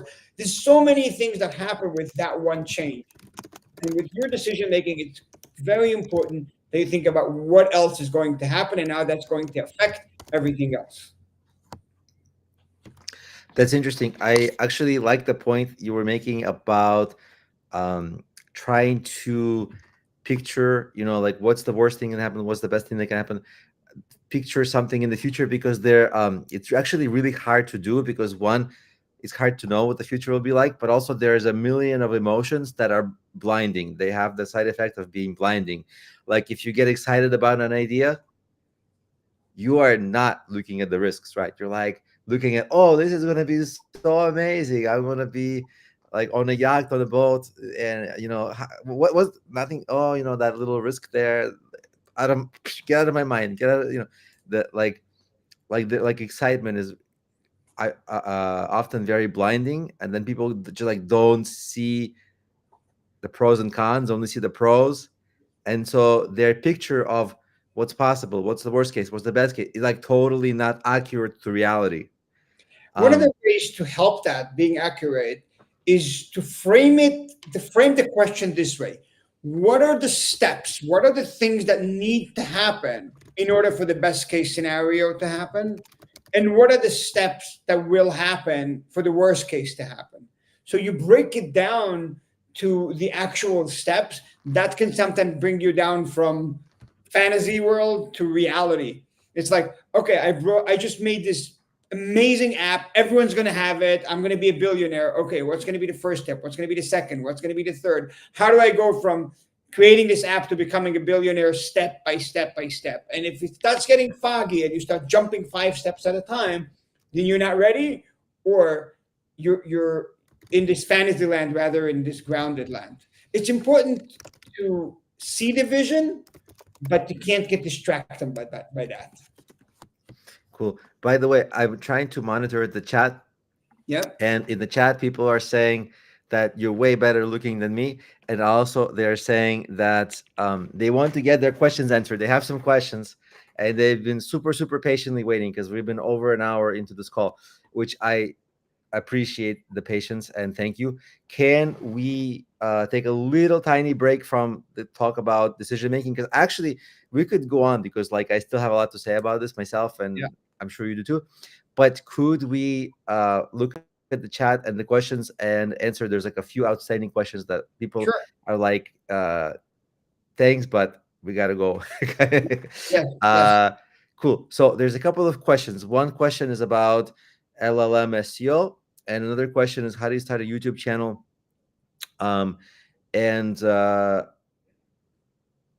I think there was, and also Sam is working on his SEO agency, and I talked to Sam actually a couple days ago, and I have some thoughts. So let me start answering, and if you have some suggestions, also chime in. Let me answer. I think the easiest question. This is in no order. It's just whatever is easier for me. Uh, about the YouTube channel. Um, because the LLM question is kind of a hairy one. There's like a lot of details. So LLM stands for large language models for people who are not familiar. So okay, um, that was specifically about LLM SEO. But okay, so regarding starting a YouTube channel, YouTube is a great playground because if you're worried, like, what if I'm bad? Nobody is going to even see you. Don't, if you don't promote your videos, um, nobody will see them. So there's zero risk, right? Um, so it's free emotionally and financially to start, which is almost not true for any other business, which is really great. And I think if you look at you can look at YouTube as a playground where you can be bad for a long time, which was the case for me. Like when I started with video, you might say, Alex, you're still bad, but aha, you don't know how bad it was. So I was really bad to the point where I left my original videos, like original few videos, I left them up just so that for my own future self to see, like, wow, I was really bad. Um, all that goes to say that there's no risk and you should do your YouTube yesterday. Now, here's how to get better. Like, try to make your one, two, three first videos. Nobody's gonna watch it. YouTube is super crowded. It's hard to get YouTube to promote you. Maybe if three people will watch it online, it's fine. You won't know them. It'll be like random people from YouTube. Sometimes even YouTube might give you some promotions. They do this thing where like they show your videos to like 300 people or 400 people, and then it's like a big spike, and then crickets. Don't worry, those people also don't care. This is nothing to really be concerned about. But what's going to end up happening is that you'll have a video that you can show to your close friends and confidants and friends and family, and they will tell you, or you can also post it on our next call like this. You can also post your video and we can take a look and we'll tell you, or actually if you're in my course, you can private message me and post your video and I'll tell you feedback about it, and I'll tell you if it's funny, if your lighting is bad, if your voice is good or bad, or if your camera angle is good or bad, right? I'll tell you um, my feedback is not the end all be all, but I'm not the only one who you can get feedback from, and you would want to synthesize because nobody's feedback is perfect. So you're going to want to think about it, synthesize it, and as you synthesize it with your next video, you're going to want to, you know, whatever you think people said correctly, take a few of the pieces of advice and make your videos a little better. Release those videos, ask the same people again, provided they don't get irritated, asking again and again. um, you can kind of keep going back to them, and you really shouldn't worry, right? Only ask people who are positive, supportive, are really there to help you. They might give you critical feedback, but they're coming from a good place. It's not something you should feel embarrassed about. um, If that continues to happen and you feel like you're getting better, there's actually, for YouTube, I don't know what your budget is, but there are good coaching options. There's a website, a service, very reputable service, Tube Buddy. It's like they've been around for a long time. They're not like $1 billion company, but they're known in this industry. They have an option where you can hire a coach, and those coaches, like they know YouTube, so they're not the best coaches in the world, but you're not going to have to sift through somebody on Fiverr or Google searching, just because like the people are already working for a YouTube related company. And so they have this service for like $150 a month. You can get a coach with, and the coach will give you like video calls, like not exactly in this format. They will record messages for you, you will record messages for them. That's how they work.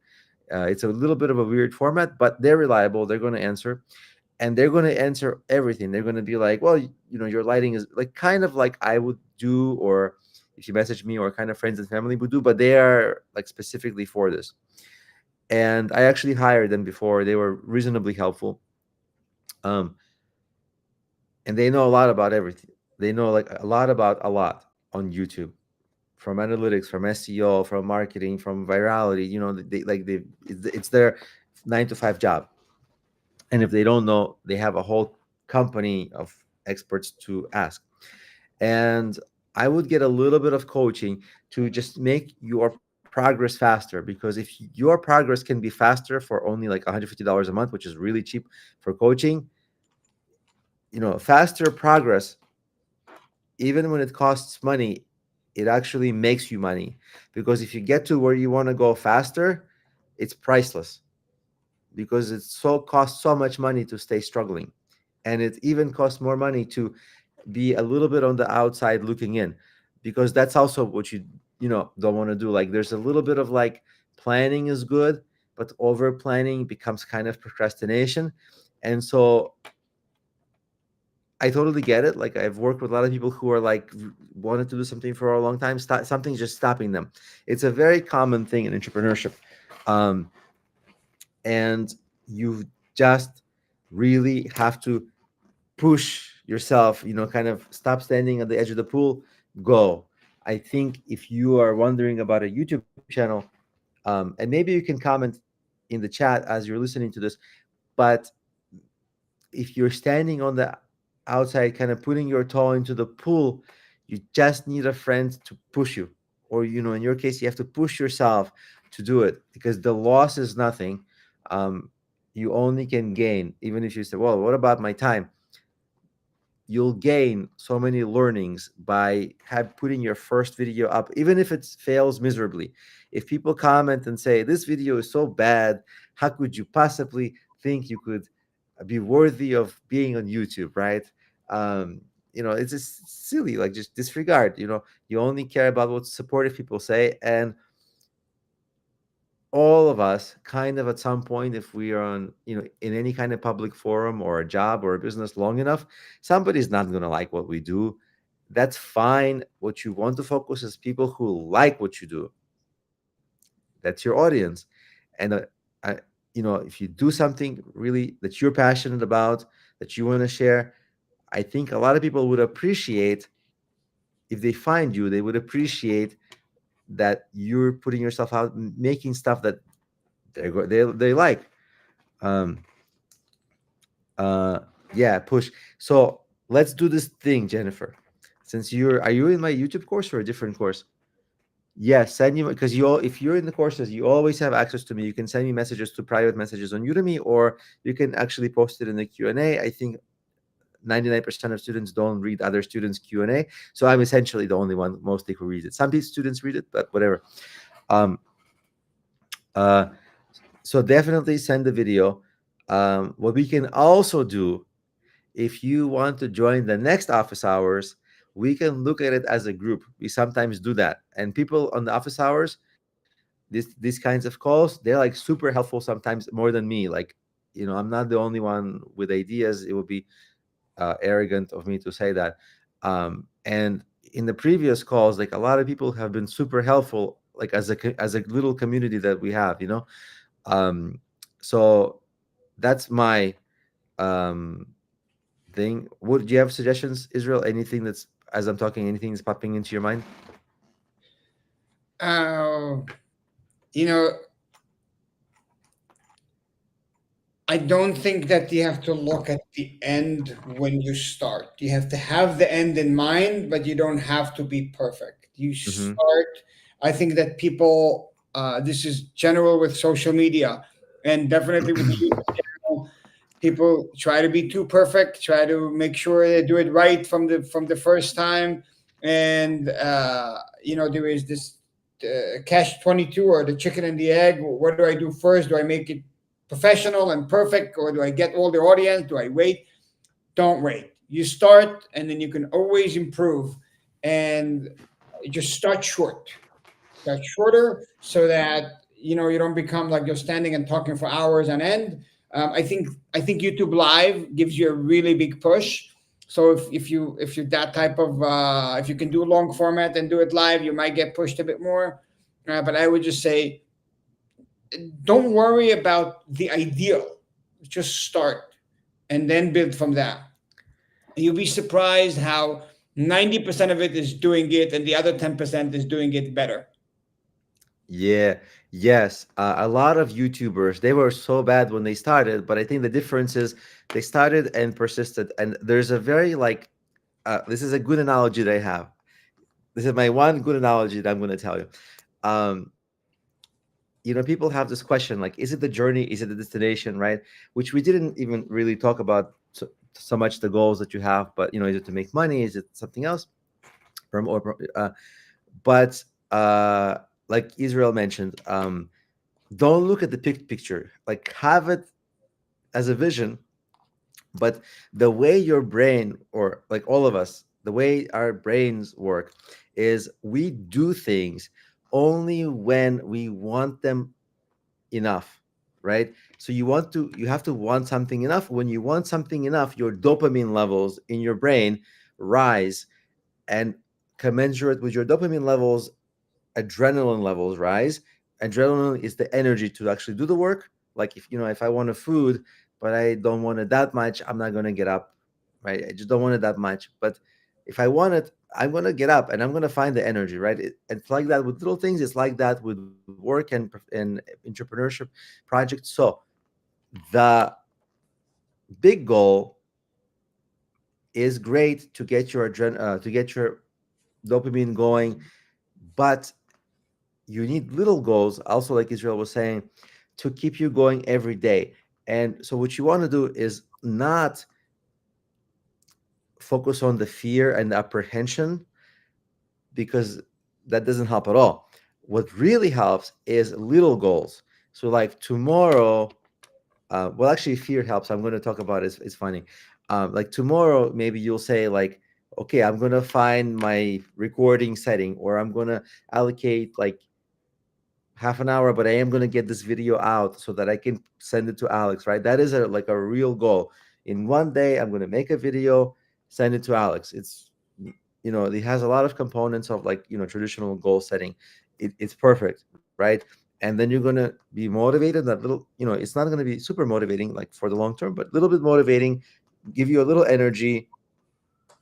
Especially if you do the time management and schedule it into your day, perfect. You'll get it done, and have fun with it. Like it's supposed to be enjoyable. When it's enjoyable, like you start to look forward to it, and your brain helps you because it releases dopamine when you want to do something. Like I think there's some minutia in the creation process which maybe makes you apprehensive and fearful, but find what is making you excited about it and stay on that, because that's going to like actually help you to stay, get your dopamine levels up, and help to carry you through.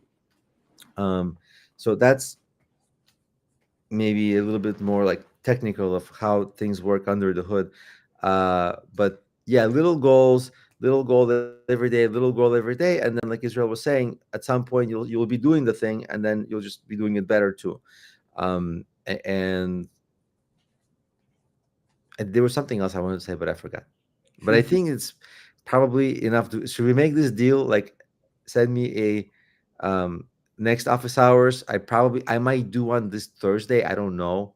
It's hard to predict, to be honest, but I'm planning on it now. If I do one this Thursday, will you hop on and actually have a video that everybody can see? Would that be a good idea? I think that'll be kind of fun. And by the way, people like the most, like, when I look at these YouTube lives, people get really engaged, not when like I talk, but when they can also contribute to other students. There's some people who like really love helping others. Um, so would that work for you? Cool. Um, thank you. Does that mean yes? Um, and I guess, let me know if you have more questions, but I want to kind of transition to answering the other person's question. I don't see a name. I only see the screen name. It's a little strange. Like, if your name is your screen name, it's your name. But to me, it only shows Anti-Gravity Inc. I don't know the name until you tell me. Um, so Anti-Gravity Inc. And correct me if I'm wrong, because I read your question 30 messages ago, and so I'm not sure if, and I have to read it quickly. But tell me if I am going to be answering it. Ah, Sam, thank you. So tell me if I, Lawrence. Okay, cool. See, yeah, now I know. Um, so tell me if I got your question correctly. You're asking about LLM SEO, and yes, if you reposted it, but yeah, LLM SEO and what to focus on now, and the, yeah, if you reposted, it's probably be there. It is.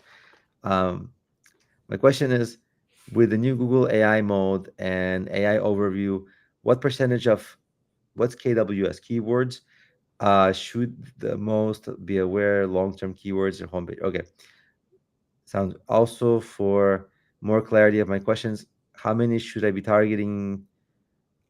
Okay, so this, there is a really long answer to your question. Let me try. Um, so AI overviews and AI mode is Google only. Um, these are things that are a little bit controversial, because Google is like supposed to send us traffic, right? But Google is actually answering a lot of the queries right on Google, and so that traffic never comes to our website. Even if we rank number one, the Google answers and the AI mode, all this is above our websites. So we don't even, it's a little bit of a question in the industry of like, okay, the blue links below the, the AI answers and the AI mode, are they going to go away for most queries? Are they only going to be there like when people are really struggling to get their answer? So there's a real, like, debate. Like, if you're talking about decision making, I'll tell you how I, this about decision making in this. I have a music blog. I have a music blog. At one point, it was like really growing, and I was excited about it because it was how I was getting my music out there. Uh, and I was like, ranking in music is hard because I'm like competing with like Taylor Swift and whoever. Not that she's blogging, but music, right, is hard. Uh, and I was somehow able to get traffic for this blog, and then Google started sending me less traffic because they're answering like questions like what are the best 10 songs, and like they're answering it before they can send you the traffic. And so at some point there was enough traffic, but at some point I thought, well, if the future is murky and in like 2 years or 3 years the amount of traffic is going to get reduced by total traffic they're sending, if it's going to get reduced by like 50%, does it make sense? Should I highly prioritize maintaining my blog and doing the SEO? Because like music, it's a volume thing. I need volume. uh so for that kind of a topic, I decided maybe I'll not totally stop, but deprioritize my blog. Now I have another thing where there's no way that Google Answers can um, answer, because it's not a question answer. It's a product that I sell. I sell like a B2B product where people can hire me for making courses for them, right? And sometimes licensing my existing courses. So there's no way that Google can answer that because it's not a question. In fact, this is the best part. Sometimes Google AI mode and Google answers, and also ChatGPT, if you ask it like, what's the best product for this, they can recommend your business. That's what you really want to have happen. So you don't want to make answerable content that's so answerable so easily that people can get a question in 2 minutes and go move on with their day, because they weren't going to be your clients anyway. Because what are they going to buy from you? They just wanted an answer, like recipe. They just want the recipe. They don't want your stuff you're selling. So what you want on your website, what you want to do, like, you know how you asked me that question about which keyword should I focus on? Should it be long tail? Should it be short tail? Today, that's let's augment that question, because that question was very good a few years ago. Today, we should ask, what is the context of those questions and how easily can they be answered? If it's about like something simple, what is the most beautiful flower? What is the this? What is that? How I do this? These are answerable by Google. But maybe on your website, like, the reason you want people to go there is because you're selling something, services or products. What's the best product? Google cannot not send you that traffic. Okay. In fact, they can recommend you.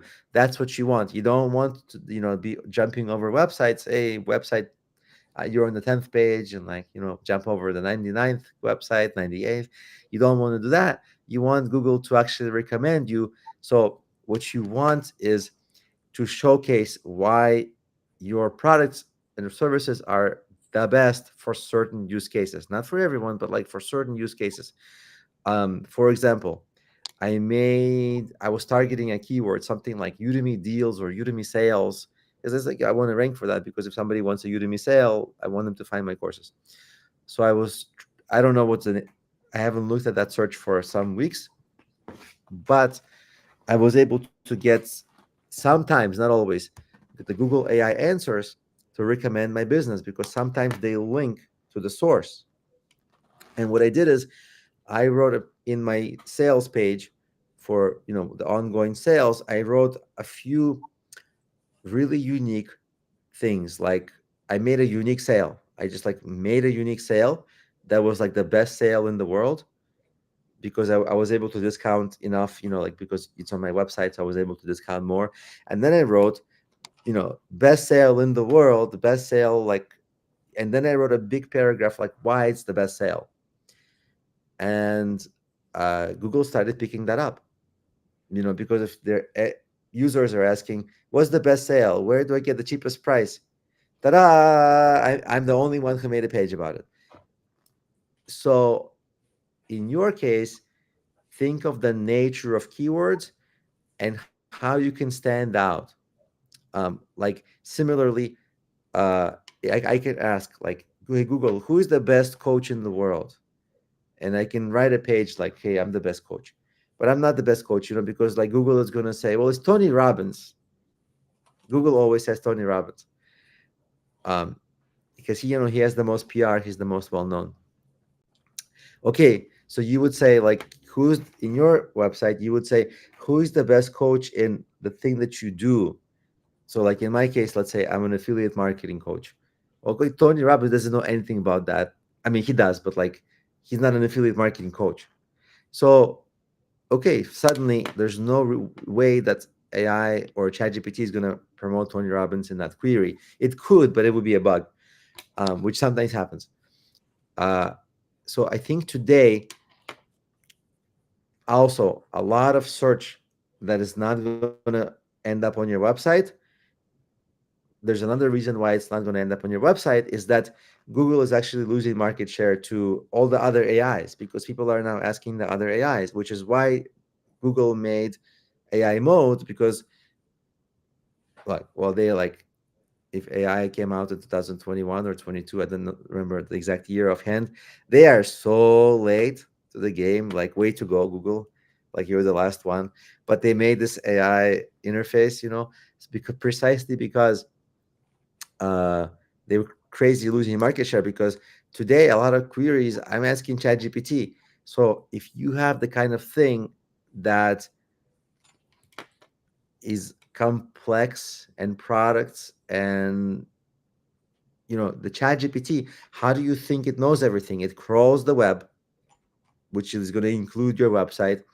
And if you explain on your website how whatever I don't know what you're selling, maybe it would be helpful if you post what you're selling, what you're promoting.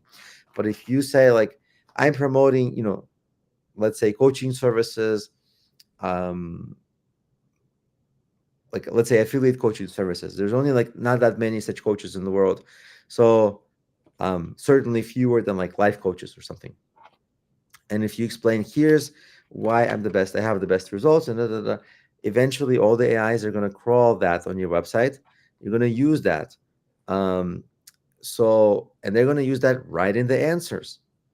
Not to mention that there's a super, even so much cooler thing that can happen because most other people, when they think about how do I use AI for SEO, their answer is I'm going to get AI to write my blog posts for me. And if they're going to write blog posts about like who's the best affiliate coach or who what's the guess, if ChatGPT is answering that it's you, they're also going to add that to the blog posts that it's writing. So you're going to get promoted on all the other websites because ChatGPT gave that answer. I have two things I want to say about Yeah, this ranking for LLMs. One is short term and one is long term. So for the short term, I think that there is a big opportunity in the short term. I don't know how long that short term would be, if it's a few months or even a couple of years or more, but I think that AI are a little bit dumb right now. They have a certain way they're doing things and they're just doing that. So if you step back a second and you think, why is keyword even a thing? Why did Google go by keyword? Because that's the best way for them to know if you're actually relevant. If you keyword match and they have the whole algorithm, so you try to trick the algorithm, you put the keywords, so now Google thinks. With AI, it's relatively similar mechanism. So they have questions, they're going to go for the answers. Now, what you want to do is talk in LLM language. Like, see how they write the output. That's how they like the input. So bullet points, clear, very good. separation, talk their language, answer questions. Like, even better if you ask and answer. A lot of Q&A or like scenario and answer. So all that stuff is going to be very Exactly. useful on the short term. On the long term, AI is very smart and it's only getting smarter. Google real goal was and still is to find the best answer for your question, to find the best resource, taking monetization aside, but from their perspective, the best resource that is relevant, accurate, authoritative, credible, all that stuff. And they did it with all different mechanisms that the humans who work at Google thought were the best indicators of what's the best resources. The next level, AI will do that work. And AI is way smarter than all of us. And AI is going to read right through all your keywords and right through everything you wrote, and they're going to know much better what's a website that actually brings value and that whoever is searching is going to get their answers. So I would say invest more in truly creating valuable content, in truly being authoritative, and truly adding unique value. And whatever you do, elaborate on something, make it real, because AI will sniff fake. better than Google has been sniffing fake. That's my theory. I just don't know how long that's going to take. It's interesting. Yeah, that's a good suggestion. The Q&A stuff also really good. Yeah, exactly. That's how you're supposed to write your content. I saw also, Lawrence, that you posted.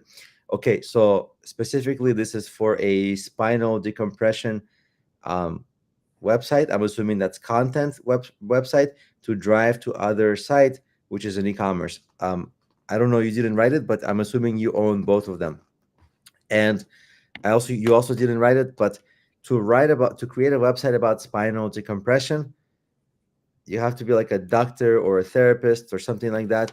You cannot be from like you almost cannot be like from a different um profession and just trying to create that content. Maybe you can let me know. You are okay. So yes, very good. That's great. So what you want to do is you have this great unique niche that's narrow, which is perfect. It's like that Tony Robbins example where you don't need to compete with Tony Robbins, but in your field. So what you would do is always in every page, um, I would start with your product pages. The product one is always better. Like in my hierarchy of how to do things, if you have people that ask, depending, that doesn't irrelevant whether it's on two different sites on the same site, because you always have selling something and blog. For my taste, and I think it's accurate, you want to make your lucrative pages rank first. In this case, it would be the pages that sell stuff, right? Sell the product. Those pages, write in the description more and longer content, the Q&A form, like Israel said. Also, write somewhere on that site, make a really the best possible about us page that you can make. In the about page, make it like, I'm a doctor, I'm a therapist, I'm this, I'm that, I have a million years experience, here's what I specialize in. That about page, the AIs look specifically there. They can pull information from anywhere on your site if you don't have good information in your AI in your about page. But the about page is they know to look there. So make that very, very good, and have your credibility position you as one of the best. Now, in the descriptions, what you really want to do is write like um, what cases this is best in. Like, I'll give you an example. This actually happened to me. I asked ChatGPT about an injury that I had. Right, my leg was hurting, and there was some, I don't know. That doesn't matter. I don't need to get into the details, but nobody cares. Uh, but it was some kind of like a impact thing, and ChatGPT recommended me certain slippers to wear in the home so that I have less impact. So that and it asked me, do you want me to give you product recommendations? I said yes, and it gave me product recommendations, and I made a purchase. Right. Similar thing would happen to you if you see how I asked it. I had a conversation with ChatGPT, and I asked it, what is, for this injury, what is the best product? This is how you structure the description in your sales pages so that the AI can um, send you traffic. Now, it's also important to mention that today AI is important. Key Traditional Google search is still important, right? You're still looking for traffic from it. We just don't know in 3 years where that's going to be. With AI, we seem to know where it's heading because it's smart and it's taking over. But provided that there is still going to be blue links on Google, the links to our websites, we still want to rank for that. And the process of writing your content that way actually will help you. Now, regarding the keywords, it will also help you because I think it will touch on your question of like long tail keywords. You really want to find the long tail keywords. In fact, now it's just the long tail keywords really changed, because before, like a long tail keyword example was, for example, in your case, like, I don't know anything about decompression, okay, but if short tail is spinal decompression, long tail is spinal decompression for elderly people. That used to be the long. Today, people write like really long queries into Google, so they're like going to like spinal decompression over 60, men and injury and, and this and this and this, and they will expect AI to get it. So the more you cover, Mehdi is on the call. Hey, welcome. Nice to have you aboard. Um, so I was just asking. I mean, I was in the middle of asking the question about answering question about LLM. So that's how you would it would also help your blue link ranking. Longer description, better photos. Also, um, even if you have a video, that's also really good. Rich different kinds of rich content is really helpful for this. So that's something I would do that first. I would prioritize the website with the paid products. Once you're feeling good about your rankings with the paid products, then you transition to the same exact thing to the content, with the only difference that um, uh, the only difference being that in the content on every page you put your like bio at the end of every page and interlink the pages. But generally speaking, that would be the what you would do on those pages and the priority of it. Does that help? Also, Israel, I got your question about if we are done with the topic of decision making or not. I'm not sure because I guess the idea was that we were going to come back to it. Um, Stick around on the call. Are you? How much of your time do we have? Don't be shy. If you want hungry, if you're hungry, these calls make people hungry. If you're hungry or tired, Are you planning to stay on? It's 10:15 p.m. I usually do these calls like 2 hours. Um, Oh, we and started 45 minutes ago. So let's go to 10:30. I'll stay with you until 10:30. Sounds good. Lawrence, did you have additional questions, or Jennifer, did you have additional questions? And I'll Mehdi says, I hope I didn't miss much, just the entire hour and a half. But it's on YouTube, so you can always go back to it. Yeah, you can. That's right. That's right. You can go back on YouTube. We were talking about, we have a guest for today, Israel Irenshtain. He's a consultant, a business consultant, and we were talking about decision making for entrepreneurs. Like, how do you know when to keep going? How do you know when to stop? Different decisions. How do you make decisions under stress? We're talking a lot about that. Let me quickly read the comment. For target keywords volume for research, how much should I have to start with? For products, it's a tricky question. Like, what the question was, what should the keyword volume be? Uh, what should the keyword volume be in order to decide whether you should target that?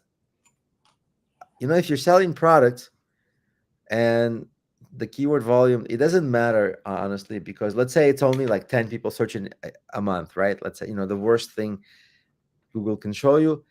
Um, yeah, Sam is asking bio on every page. If you have content, like super nice bio in every page, because Google wants to know, especially for the AIs, they want to know like that you're credible, because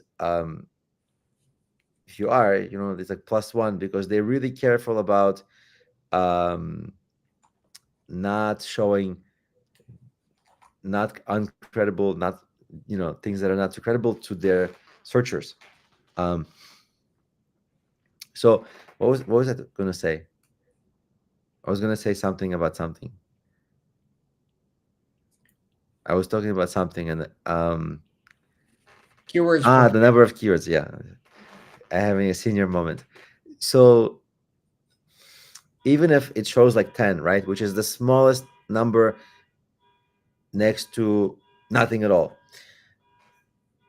if you're selling products, I wouldn't shy away from trying to rank for that. I'll tell you why. So let's say you have a product and only 10 people are going to be searching for that, and like you're like, should I target this? And my answer would be yes, for a number of reasons. Number one, um, more pages is a good thing for Google, because more pages, more content, they want your site to keep growing. And when you have more pages, you start to build up an expertise in a niche in Google's eyes. Like one page is worse than two pages in the same topic. And when you create pages that are very closely related, you can interlink them, which boosts them both in Google search, that interlinking. So I don't shy away from having low volume keywords, because the benefit isn't just that keyword. Another page can um, give you additional benefits. So, and also revenue, right? Um, so if you're thinking like, maybe I don't care about this like 10 people who are searching for this, but I have another post that has 1,000 people are searching, another one that 500 people are searching a month, but I want to boost those. One of the ways to boost them is to create more pages that link internally to those. So that's why it's a non-question for me. The main question is really the priority of the pages, because if, let's say, you have a low volume keyword, okay, it's a low priority, you can target it, but after you did everything you could for the high volume keywords that you can rank for. So I would add it to your list of topics or your list of keywords to add, but I would prioritize it somewhat low, and rank for it only when I get to it. Hopefully that helps to answer. Let me catch up in the chat, because there's a few chats that happened after I started talking. Magdi said, I just wanted to ask, while I'm typing the content for a page, regardless of the main keyword, should I make the content as if I am talking to a human? What is the better for ranking? This is a good question. It's a really good question.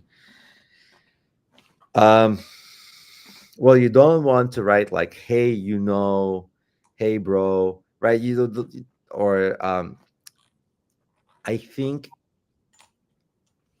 I'll tell you. The answer is sometimes I asked ChatGPT, "Hey, what do you think of this paragraph?" And I paste it into the ChatGPT, and I think like, "Oh, I wrote it so nicely." And then ChatGPT is like, "Well, this part can be better. This part can be better." And one of the things it constantly tells me is, "This part sounds informal." It doesn't mean that you have to um, be super formal, like "Hello, sir, AI," or whatever, but sounding informal, meaning it means that you kind of like aren't organized and are a little bit not tight with your use of language, and so the readability becomes worse. And so when the readability becomes worse, that's definitely a negative +1 for your SEO. If readability is worse, it's like, of course, no brainer, right? So definitely don't be too casual, and be direct with your language and succinct, and make really good points. I think that will be good for SEO. You can Uh, ask ChatGPT, what is the tone of this? that And too. sometimes you'll hear very interesting observations that could be relevant. Yeah. Yes. Um, Let me catch up with the chat. Lawrence asked, sorry for the confusion, but interested in keyword search volume, but the actual number of keywords. Oh, okay. Right. And part of my original question was, what percentage is actual number of keywords should be most aware long term? I see. Okay, that's another good question. So, um, sometimes for a business, depending on the niche, there may be like 5 main keywords and 10 other shorter ones. So it's pretty manageable. Sometimes you can have thousands of keywords. If you have products, every product has its own keywords, and sometimes, yeah, so you have a lot of products. And then it becomes like an issue of prioritization, which doesn't really depend on my answer. The prioritization depends on your capacity. So like, if you're doing this full time with a team with AI, you can obviously target more keywords and prioritize more keywords. If your resources are more limited, you obviously resources are more limited. The way to do this is, you have two variables that are very telling: how lucrative is this keyword? Like I have some keywords that are like super lucrative. I spend a lot of effort and time. Some keywords are not that lucrative. I spend a very little effort and time. So how lucrative is that keyword? This is a big one. Oh, Israel is in the chat now. Hey, thanks for joining the chat. Sure, sure. Why not?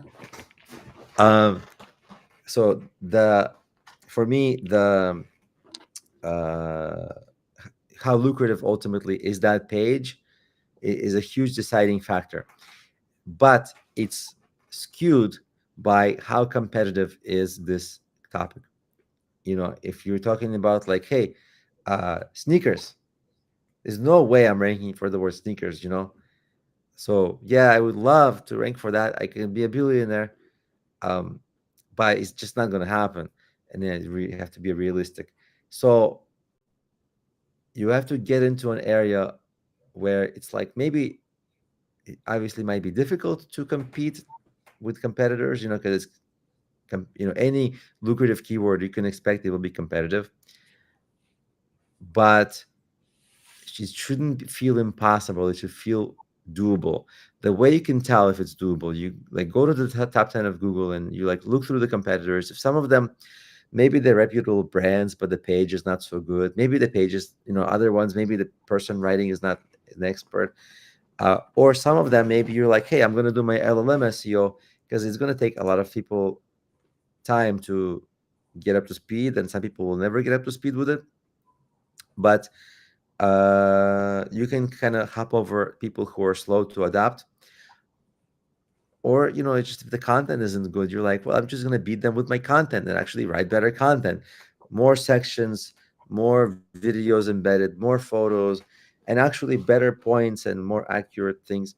Then you're like, okay, you can, today is actually um a gold rush. That's not a good word, but like a great time for better content winning.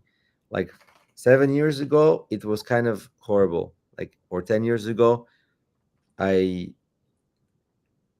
created a book about business planning and an app about business planning because I knew I can get exposure on Amazon and in the App Store, but I didn't do much about business planning on Google, in blogging, because I knew I was never going to rank, because it was just a billion-dollar company, billion-dollar company, billion-dollar company, and no matter what my content was, I was almost not going to rank. Today, it's actually it's feasible, which is really what you want.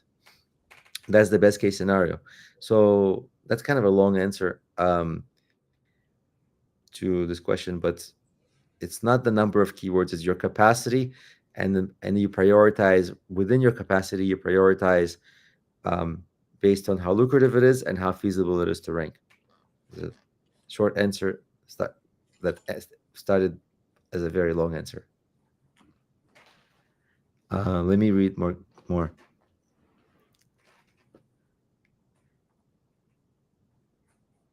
The gaming niche. Gaming niche in what sense? Because you can create a game like for the App Store or like a other kind of a game, or you can do other things with games like live stream gameplay or other stuff.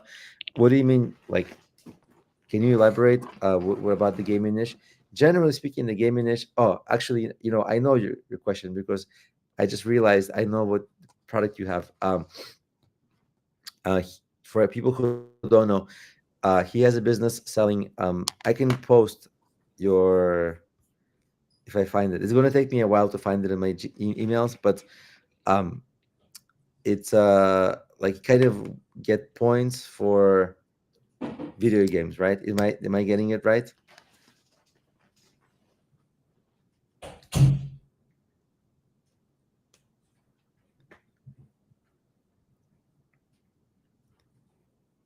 Cool. Lawrence, yeah, thank you for being on the call. And by the way, Lawrence, are you in that SEO masterclass? Because if you are, because that's a lot of people are in that class because it's my more popular class. There is a section on LLM SEO. I added a bunch of stuff to it. I don't know if if you have a chance to get to that section yet, but I know that beginning of that class is like front loaded with keyword stuff, but Yeah, hopefully that helps. Yeah. Anyway, I'll let you go work out. Yeah, cool. Um, okay. Okay.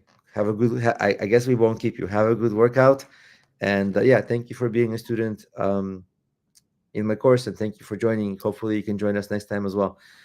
What would be interesting for next time is try to do all the things we were talking about and post your pages and see where they rank. Because we can look at on the next calls, we can look at the next steps of your process, which is exciting.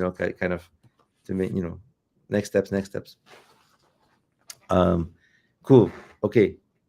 And then Magdi asked, um, I wonder if Jennifer is still on this call because I didn't hear from Jennifer for a long time. Jennifer, are you still here? Because I only know when people comment. I see people are on the live stream, but I don't know who they are until they comment. So if you want to say hello, leave me a comment. Say hello because the chat is the only way I know who are the viewers. It's a little weird, like how YouTube has it. I guess it's preserved private to preserve privacy, but it's kind of anyway. Gaming in general and esports, yeah. A lot of times, like you have a good niche in the gaming because you're kind of selling stuff, selling. There's It's not so crazy competitive, but esports also it's like really competitive. All the fun things are like super competitive. Um, okay, so I got a message from Israel. Israel is trying to say good night. Um, thank you, Israel. Actually, we'll try to do this a regular, make it like a regular thing, maybe weekly. I think people really liked you more than me because whenever you were talking, I was looking at the streaming people because people kind of hop on and off. And whenever I was talking, it was like going down, and whenever you were talking, it was like going up. Know about that, but No, no, nobody, yeah. Um, so I was like, why doesn't people love me? What's wrong? Maybe I have to be more interesting, and I try to be more interesting, and then people were like, no, less, less, and I'm then it the was like shiny new toy. I'm the shiny, the new toy. Like they're used to you. They know you already. I'm like, who is this person? maybe, They're but happy also to be back, and yeah, but also I think the AI also liked you better because like if people don't know, like Israel and I, like we had our headshots made by the same AI tool. And for my headshot, AI did like 20 plastic surgeries on me and like fixed so many things to make me look better. And then for Israel, it like didn't even make that many changes. They just left them as it is. So I think the AI thought you were like way better looking. I'm still thinking about it. Like this AI is thought I was so horrible.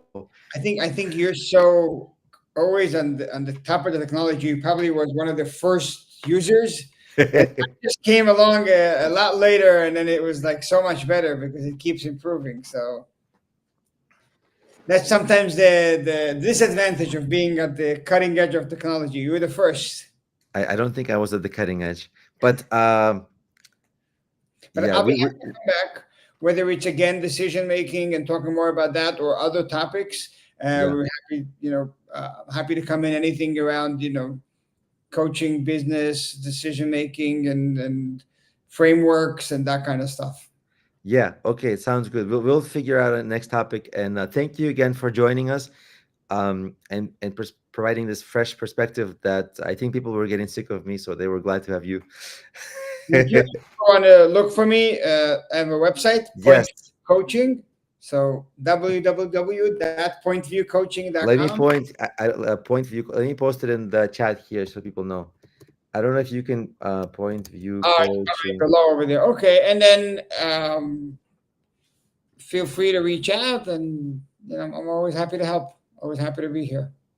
This is true. Actually, you're one of the most helpful people that whenever I ask anything, like for years, you actually do the things that I ask. And a lot of people are like, they do things something once or twice, and then they kind of are like, okay, stop asking me for stuff.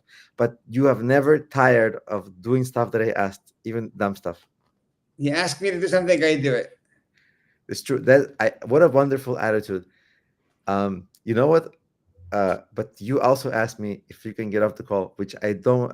I don't if you want to wrap up, Yeah, for me that's it's fine. okay. I can be hungry. I'm gonna feed my daughter. She's waiting for me too. So it's Ah, all okay, good. okay. It's my pleasure, and I'll be happy to come back again.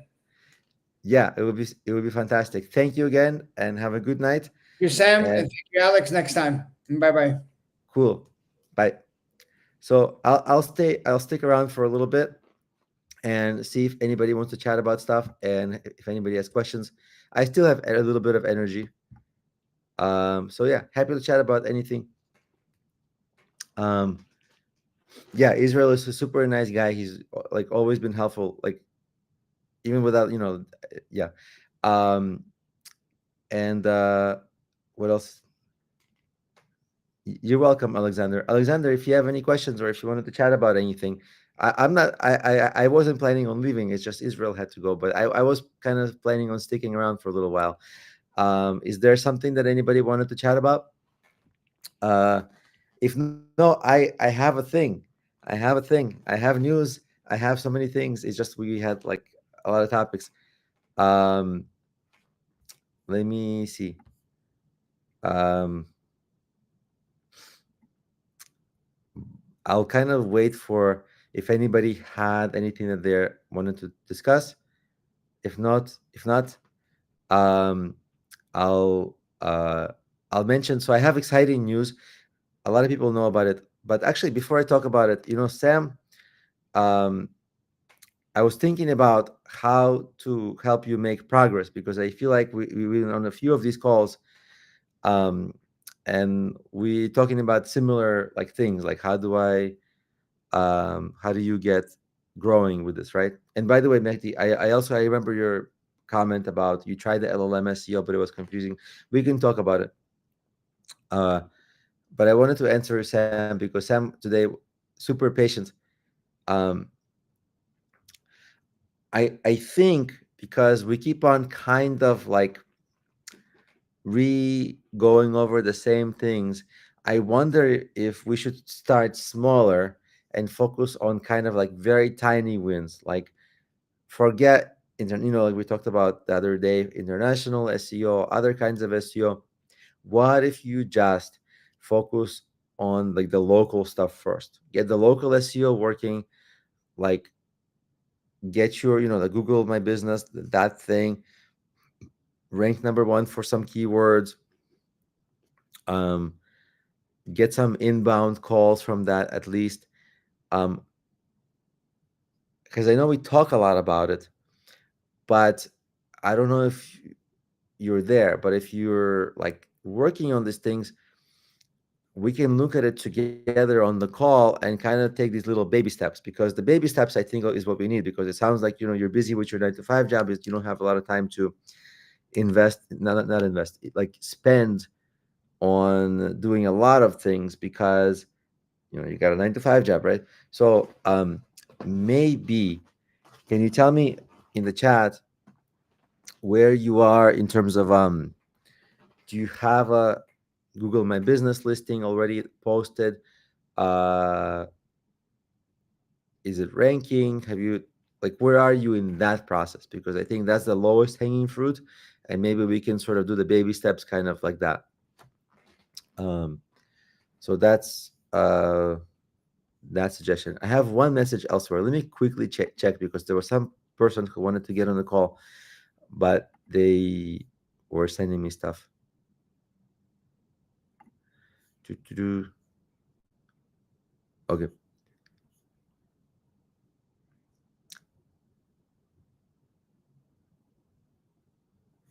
Okay. And another person is going to join us. I think they were saying they were going to join, but it's hard to tell exactly when.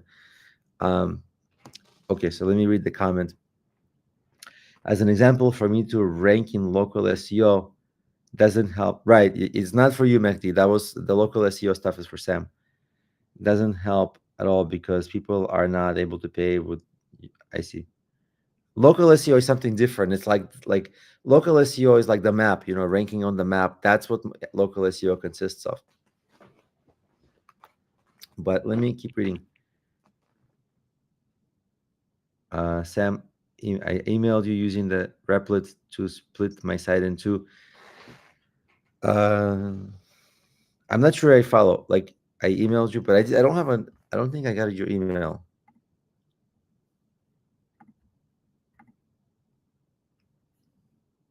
Did you email me through Udemy or my Gmail email?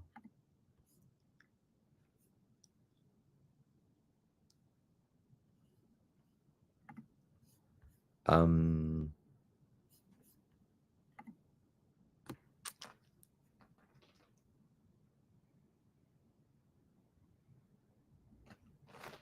I'm just reading the comments also. Uh, it's hard to do. I need like a moderator to like read the comments because when I read the comments, it's quiet. Gmail. I didn't get an email, Sam.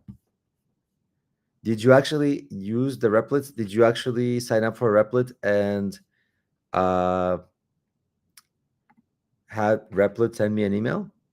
Like you told Replit, like, hey, email this guy? Because I think it cannot do that until you sign up, until you connect it to some kind of an email sending service.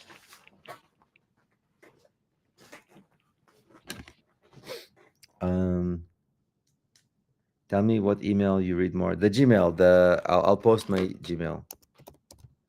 I really I only have one Gmail, one email that I read. I don't have another one. This is really my main email that I only use.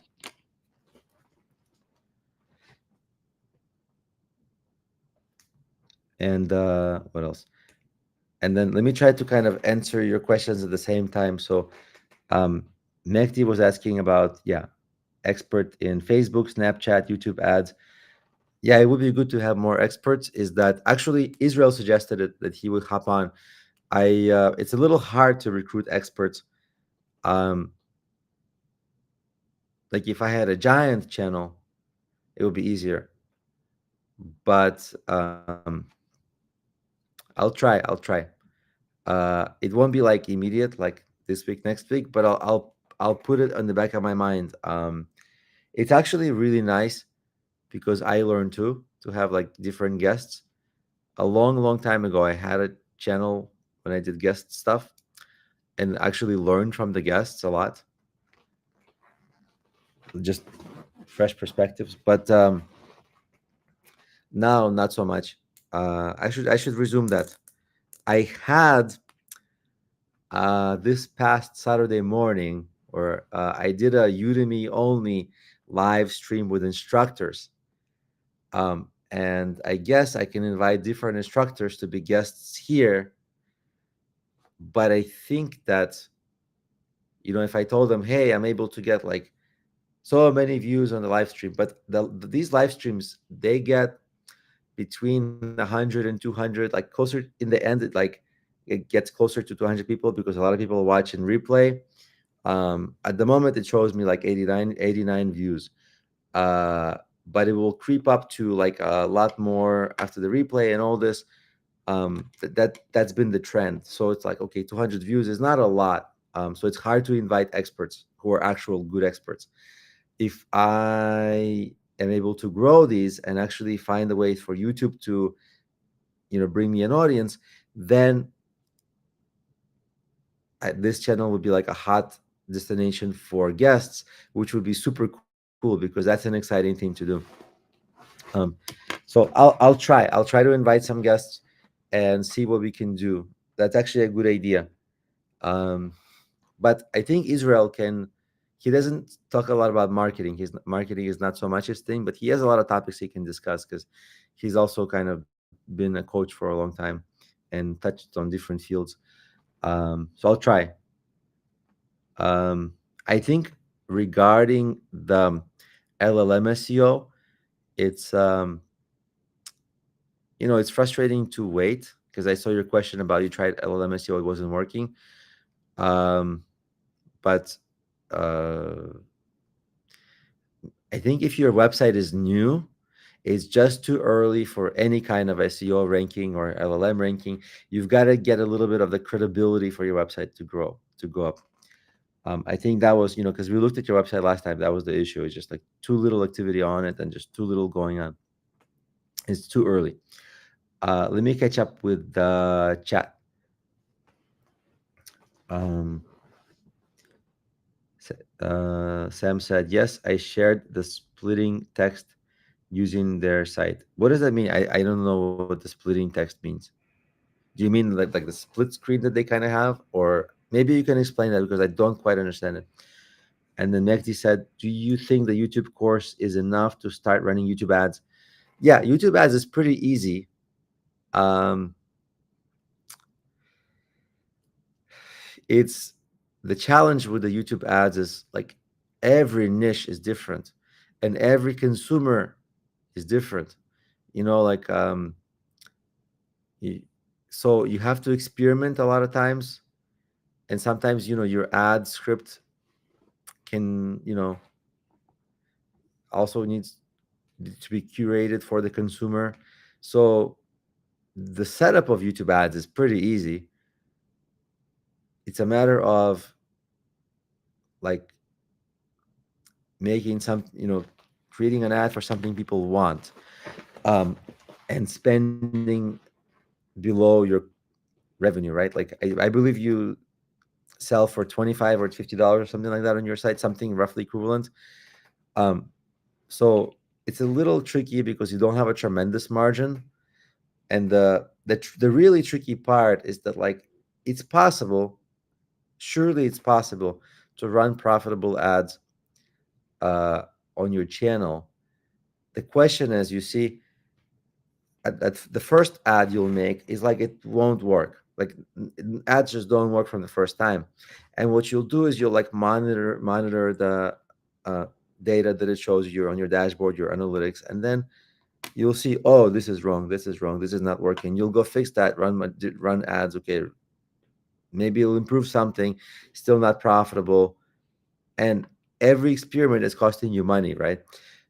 So ads are like psychologically difficult because you're paying out of your pocket. This is the hard part about ads. If you're able to be persistent anywhere else, like with free marketing strategies, it's so much easier mentally. But with ads, it's like, okay, I'm paying. How, when is this going to end? And it's kind of it's scary. You're like, how much money I'm going to spend.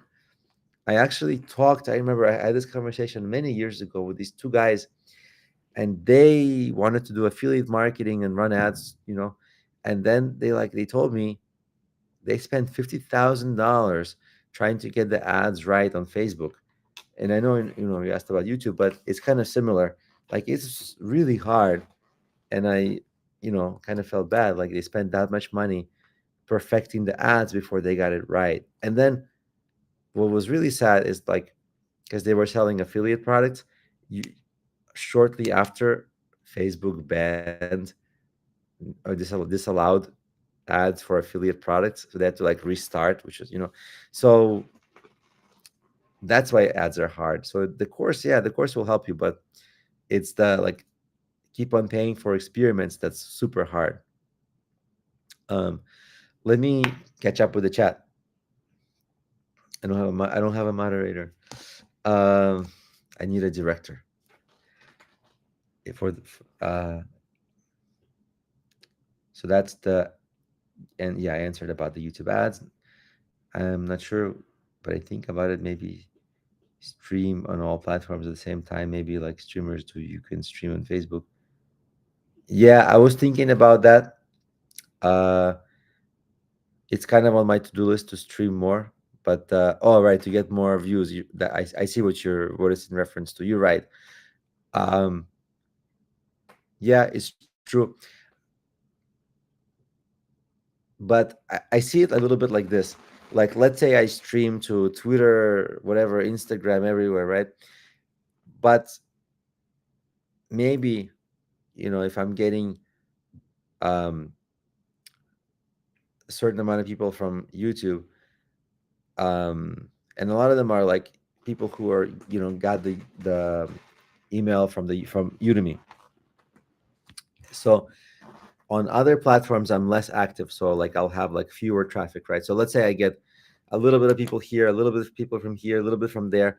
It still ends up being like not a big number. What really has to happen with the live stream is I need to do a little bit better I was rushing today, but I need to do a little bit better SEO and get the live stream to have like really popular average watch time, because when it has like really popular in really high average watch time, YouTube starts recommending the stream to people who are random currently watching, and that's where a lot of views come in. um, or I can discuss like something that's like newsy, because a lot of people are trying to figure out, like watching content about some news. The problem is, in this domain, like business entrepreneurship, there's not a lot of newsy things. um, so but if I find a way, or sometimes it's just after doing things for a while, like YouTube starts recommending you a little bit more. But if I find a way for YouTube to get a lot of traffic to my streams, then it will become a really popular destination for people, because people want to promote themselves. And if I say, hey, I can get you 2,000 views in one day, okay, great. Somebody, a lot of people want to go. But if I'm still at like, this stream will probably be seen by, I don't know, like 150 people, 200 people, is it's just not enough to move the needle. Even if it was $300, 300 people, it's just not enough to move the needle. So what really I have to do is figure out how to go big on YouTube. And if I solve that, all the other, it will be easy to get guests. Is a long answer, but it's kind of how, like, it's interesting. Like, that's in the back of my mind. I'm trying to figure out how. Sometimes it's using keywords, hashtags, but yeah. Sometimes I think what really has to happen is you gotta like talk about things. By you, I mean me. I gotta talk about things that are like really unique, because if I talk about, let's say business or marketing, there's millions of channels on that already. So YouTube doesn't really need anything from me on those topics. But on anything unique and new, this is where I would carve out a niche. So what I could do is maybe talk about like really forward looking things, like, you know mention the LLM SEO kind of on my title, so that uh, people find it through that, because that is a topic of interest where a lot of people can join from that. Hopefully, that's kind of like a not even an answer to a question. It's just chatting there. That's just my take on it. So let me quickly catch up with the chat.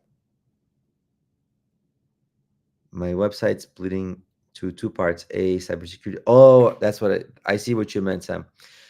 Let me think about this.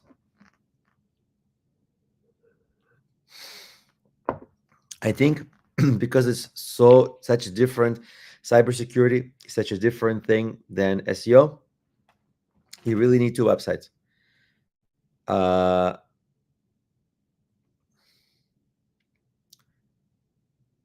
the cybersecurity is more like a job, right? Because you're not trying to get hired for cybersecurity jobs, right?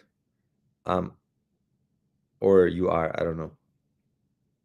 But SEO is something you're really trying to get hired. So I think SEO, I would split it, because I would split it into two, and whichever one you haven't done, like if your current website is mostly for cybersecurity, leave it like that, and the SEO site will be new. You can make that with Replit. It's kind of actually fun. Um, so that's something that you can do. Create a new website in Replit, see how it goes. If you don't like Replit, you don't have to use Replit. I would try a few days ago, ChatGPT, not ChatGPT, the makers of ChatGPT, OpenAI, came out with a new tool that's like Replit, but from them. I don't know if it's good. I haven't tried it, but Replit is like okay. Replit is weird. Sometimes it doesn't understand what you tell it. Like, it understands the language you tell it, but like it makes strange designs. Like, it puts white text on white background. Like, why would you do that? Like silly things. But that's, yeah. Have you been playing around with Replit? Because I think when we talked a couple days ago, you weren't doing it yet. But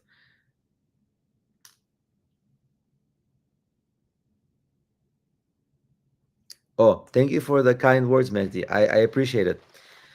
Sometimes I'm a little self-conscious about the streams because on streams you have to be so entertaining, and I'm not that entertaining. So I gotta find a way to level up. I also sometimes lose my, like right now I'm like losing my voice. You hear it's called vocal fry, where and I think that's also unpleasant to listen to. So I'm a little self-conscious of that. Um, and sometimes I don't know which topic to go to next because I'm like, people want to ask questions. Should I talk about stuff that I want to discuss? Uh, but yeah, Sam, maybe you can comment and let me know. Are you already using Replit? Because I kind of love Replit, but I kind of hate Replit at the same time because it does this stupid thing sometimes. If people don't know Replit, on this call, Replit is a AI service that builds websites and software and all kinds of things by just you telling it what you wanted to build. The problem with Replit is that, like, you might tell it, I want to build a website for this and this and this. It will build you a website, but it'll be nothing like you had in mind because you're not a mind reader, or it's not a mind reader. Even if you explain it in detail, have a really good prompt, like I tried to give it like a super good prompt, it still had a lot of like errors and bugs, like that bug that I mentioned, like the text was white on the white background. Like, why would you do that? So it's like super smart, but sometimes kind of dumb. And I don't know how to even class. It's like it's not like a person. Like usually a smart person is smart and smart programmer. They're like smart and understanding what you want, smart and not making like white text on a white background. But Replit is like dumb smart or smart dumb.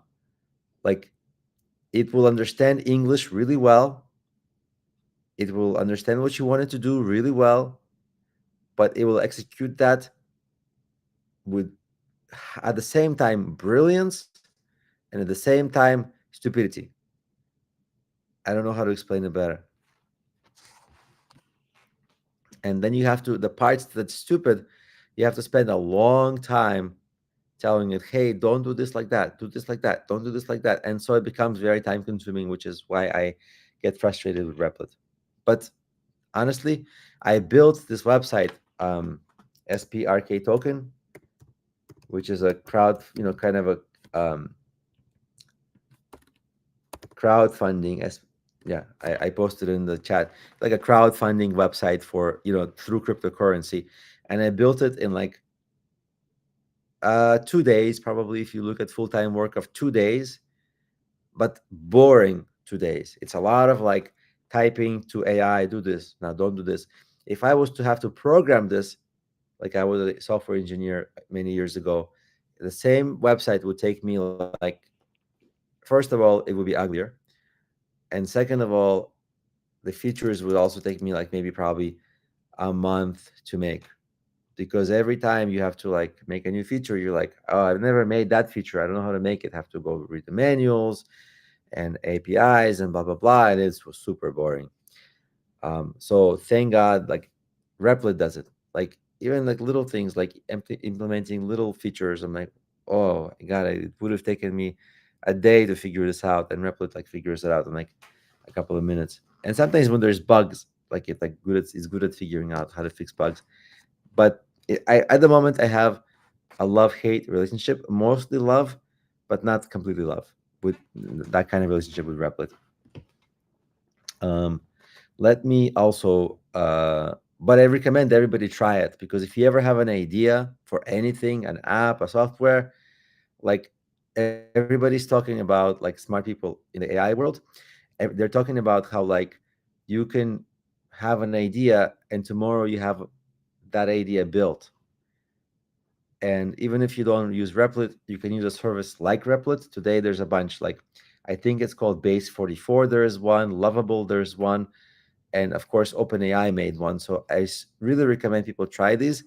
It's a miracle, because like if you have even a business idea, even if you're an engineer, you're like, well, it will take me 2 months to make it, I don't want to, or I have a full-time job, or if you're not an engineer, you're like, well, it's going to take me $20,000.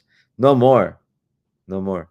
That's really cool about Replit. Like makes websites and software so fast. Anyway, let me catch up with the chat. Um, Megdi said, "So can we speak to Replit for my business and can work for me and the ad strategy, or can it create software?" Replit is mostly for software creation. Um, so what it can do, okay, it's a little tricky. Like if you have an existing website, like you have, I honestly don't know if it can. Can you send me your website? I can actually share my screen and ask Replit what it can do on your website. I don't know if it can, but let me see. Is your website built in WordPress?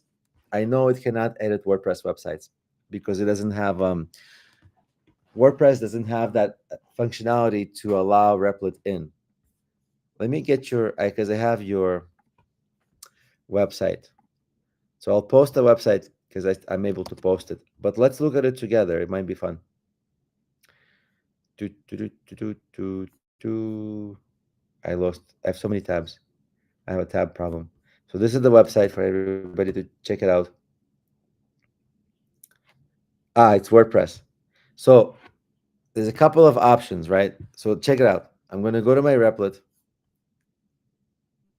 Um, Let me share my screen. Make sure everybody can see the screen, and then we'll do this. Share screen. Actually, I'm doing this from OBS Studio. Let me try. Because I had a guest in, I had a slightly more complex setup, and I hope it doesn't break when I share my screen. But let me try. Share screen. Um, okay. And everybody can see my screen, right? There's like 3 of me on the screen, but okay, whatever. Now let me go to my Replit. This is my Replit. As you can see, I'm building my website right from here. This is the website. This is the live website. See, I'm building this website, and I'm building it in Replit at the same time. It's a little skinnier, like thinner, narrower in Replit, so it like adjusts it for the screen size. But yeah. Anyway, so what I can ask Replit is about this website, right? So I can say, hey, I got this website. I have this website, and I'll post a question. Um, Actually, can you comment in the chat if you can see my screen, just so I'm not showing? Oh yeah, I see that you can see. Okay, perfect. Let me go back to Replit. So it is made in WordPress. You can't work with WordPress, right?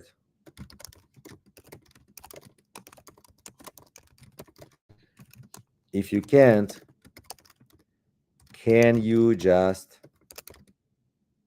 recreate this website from scratch by using HTML, CSS? And so it's going to answer me. If the text is too small, I'll read what it says. So it's like literally going and looking at your website, and it says, okay, you're correct. I can't work directly with WordPress, but I can absolutely recreate the Legends Boost website from scratch using HTML, CSS. Looking at the site, I can see it's a gaming boost service with a clean, modern design. Let me analyze the site structure and recreate it as a new page on your Spark. No, don't stop, pause. Because it was going to like make a new page on my Spark token, which is this website that I'm working on. I had to do this under a different project. Like if you go to home, you see like you have different projects here somewhere, apps, and under apps you can like start a new app. But because I asked it in that other one, it was gonna like mess up my website, which I really didn't want, so I told it to stop. But basically, the answer to your question is, let me stop sharing screen just for a second. The answer to your question is that it would have to. I see you going, ha ha ha. Yeah, that was a funny moment. Like stop. Because that website has enough bugs that I have to find on its own, like because a lot of times it fixes things and makes new bugs. Like it's not like a perfect system. But what I was gonna say is that it can recreate the website for you. So if you're like stuck paying an engineer, this would be a cheaper option. But also, this would be also an irritating option because recreating a website, I guess, if you have an exactly perfect example, it can create something identical for you with HTML, CSS. So it wouldn't be a problem. It might just actually make it for you in 10 minutes. But I don't know. So what you can do if you want to switch to Replit is don't change your current website, but just get another domain name and try to see if it can recreate this current website with a new domain name. If it can, then your domain name, your current domain name is a little bit new. So it's not like you don't have a lot of SEO built up for this website and stuff like that. So it might be an option to restart from scratch. But keep in mind, if something breaks in Replit and you have to go to different hosting, different everything else, then uh, you'll have to get freelancers who know Replit, or sorry, who know HTML and CSS. But at the same time, I think you can just use other vibe coding platforms, and they will recreate the site for you anyway. So maybe that's not a problem too much. Let me check the. I'll read your message. So do you mean that I can show it to my competitor's website and then I can? Yeah, you can show the competitor website exactly, and I think Replit can copy it like almost 100% the same. And will make you a whole new one. You don't really want to create an exactly same website as a competitor because it will look strange. But it can, and then you can make it like change this color, change this functionality, change this text, and then it won't be the same. But you can definitely do it.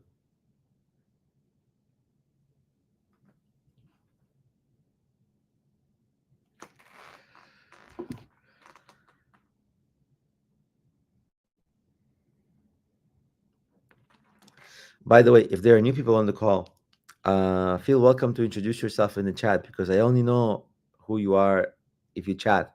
Because for privacy reasons, YouTube doesn't tell me who are the people on the call unless people actually comment.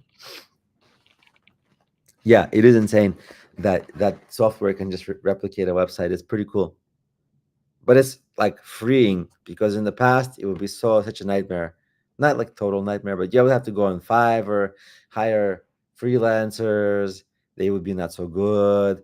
You would have to hire a different freelancer, or the freelancer would quit. You would have to start the search again. And it's like you don't want to be doing any of this stuff, and it's time consuming and blah blah blah blah blah blah blah with different chatting with different freelancers. This like you don't want to do it.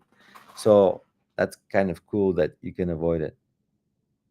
Like this website that I built, the Spark token one, I wouldn't proceed with that business, or if I had to hire an engineer, I would spend like thousands. The one thing is like my account level on Replit is $25 a month, which is cheap, but it's not like infinitely I can make it do stuff. Like if I ask it to program a lot of stuff for me and build extra features and keep on stressing it, it will like ask charge me for extra usage, but it's cheap, very cheap.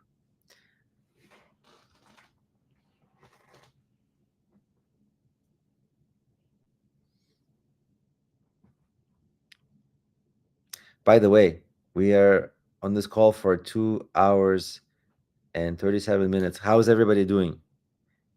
I think everybody got tired and everybody stopped chatting. Can we do a roll call? Who's still here? I see there are some people on the stream, but it may be just people like on the stream and then they fell asleep and they stayed on the stream, but nobody's chatting. Don't wake up, people. Especially if you're in like my Udemy course. This is a good time to say, hey, I have a question. I'm working on this thing or that thing so that I can help you. Cool. Sam is here. Sam, which time zone? You're in Texas. So it's late, but not too late for you.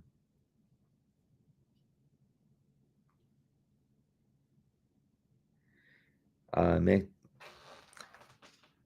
by the way, can you tell me if I'm pronouncing your name? Is I say Mehdi, but you write it Mahdi, and that's your first name, right? Can you just tell me because I don't know. I'm guessing. And do you ask? Do you see? Yeah. So for Simon it's 10 p.m. If I'm if I get it 10 or 9.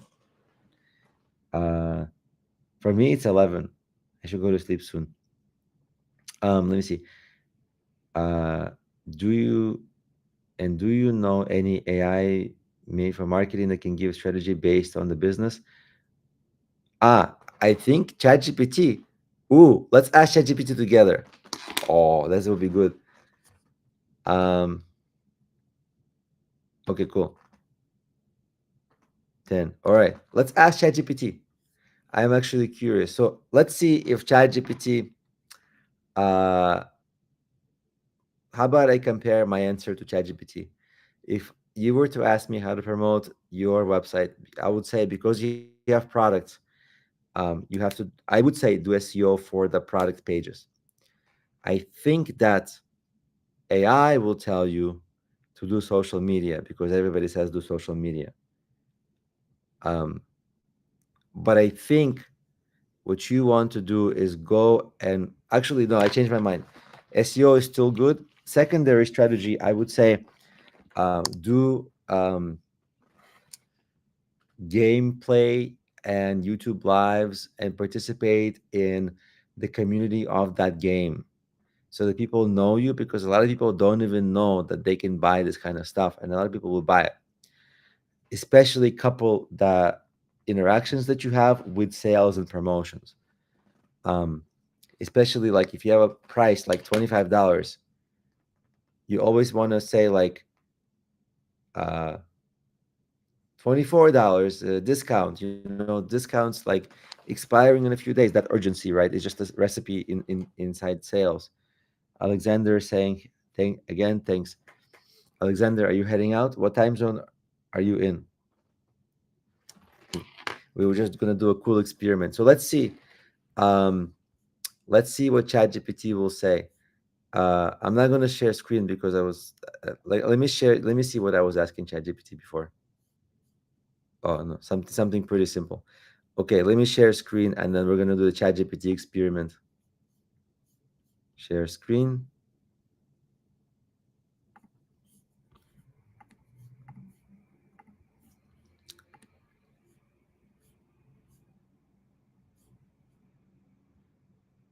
I thought the business was selling like extra kind of points or boosts, and I thought those boosts was like something for the game.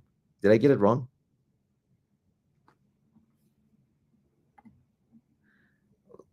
W- Like this thing, League of Legends buy boost, and when I go to the page, oh, I do see 50% off. Good. Um, so is a. I thought it was like a product, digital product within some game. Did I not get it right?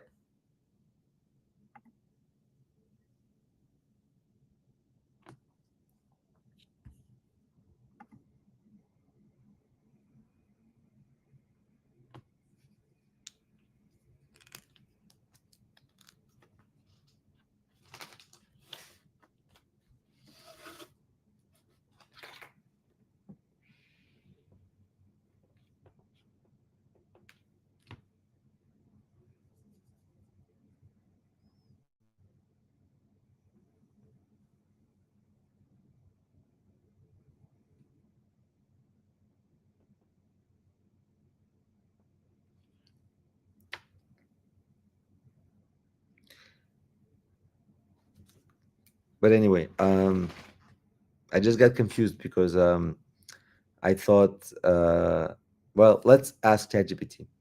So let's go to ChatGPT and can you create a marketing strategy for this website?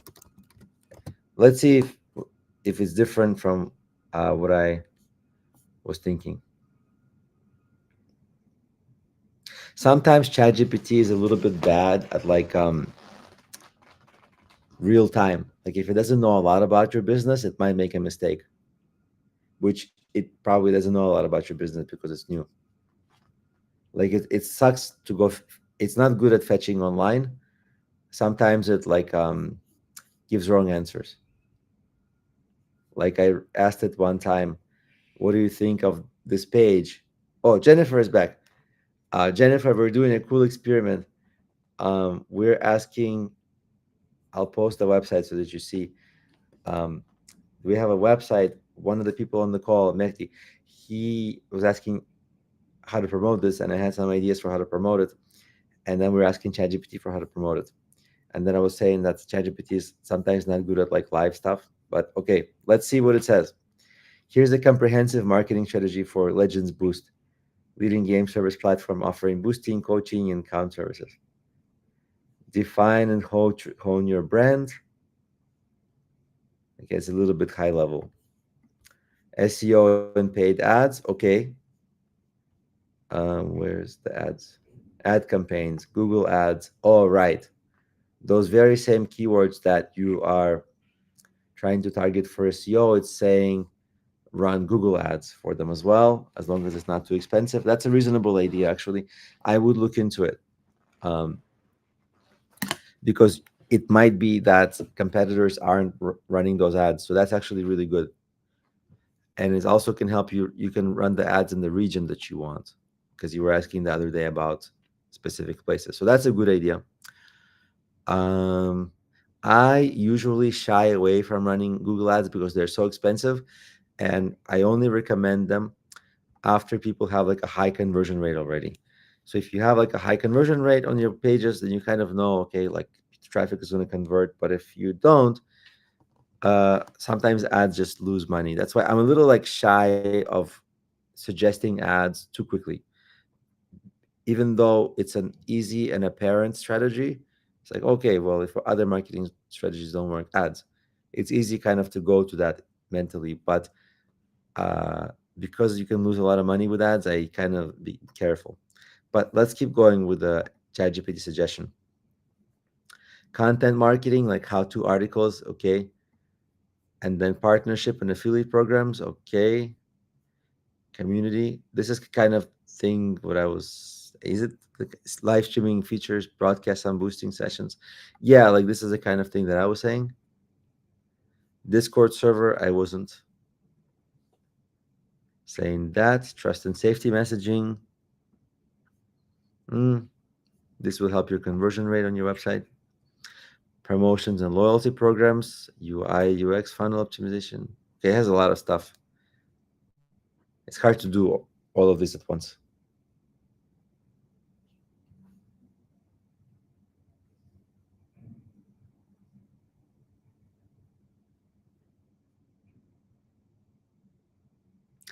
The affiliate deals is a little hard. What it's saying there is you should recruit affiliates to promote your website and promote your products for a commission. But um,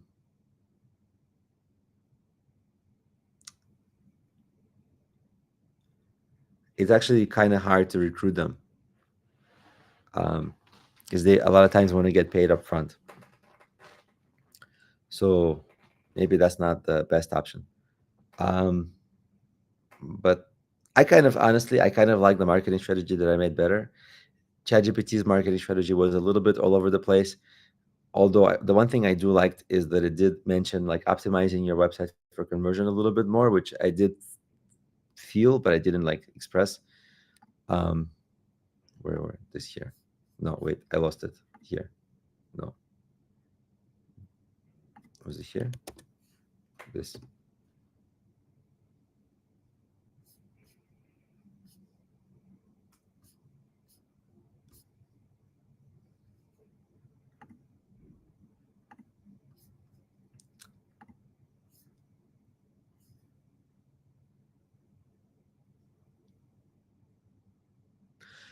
It's hard to recruit affiliates, really hard, because look, there's an opportunity cost. If They sell something. It's 15%. It's 15% commission. Okay, let's look at it. Right, 15%. Here you have really cheap price. Right, 15% of this is like $1. So it's not really attractive for affiliates to sell. And a lot of times, if they don't know that the website is reputable that they're promoting, they're going to want like an upfront payment. So it's a little hard to recruit affiliates. It's like a dream because that's obviously what you want to do. But a lot of them be like, yeah, I'll promote, for a lot of money. I understand it's not only that price, but it's just an example. That 15% commission is a little low. I would actually give a way more generous commission because it's a digital product, right? You're able to create as many of them as possible. So I would give a more generous commission. But it is not easy to recruit affiliates. I've tried to recruit affiliates to promote my courses. They mm, it's like they all ask for a lot. They like, we want high commissions, we want upfront payments. It's tricky. It's not impossible, but it's tricky, and it's kind of a long process in itself. Um, I think the SEO and the ads is like a good first thing to try. If that totally fails, okay, switch to something else. But I think right now you haven't tried uh, enough things to like go to affiliate, not affiliate.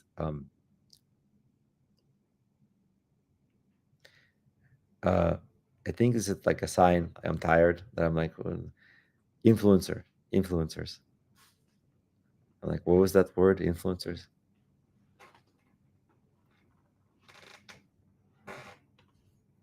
So that's that. Um,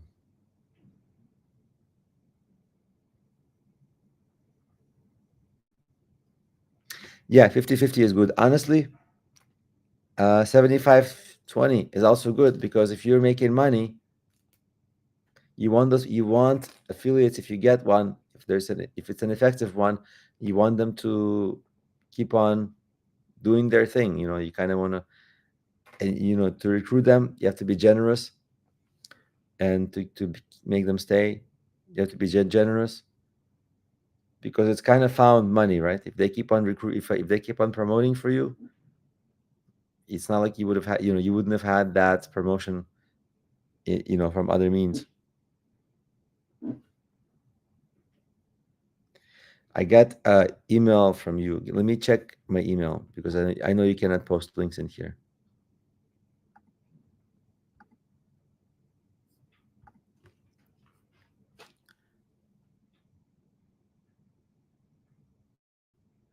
Let's check this. Can I post this in the links? Pitch book. Let's see. Sorry, can I post this in the chat? Let's see. So this is one. Yeah, Jennifer, I've been presenting for a while. I'm like almost 3 hours. At some point, I should go to sleep. Just today, I had a little bit more time. But yeah, usually I do this for like 2 hours. But let's look at this. I haven't looked what's there. Mehdi sent it to me by email because it doesn't allow him to post um, on the chat. So it's a different. It's kind of an analysis. Interesting.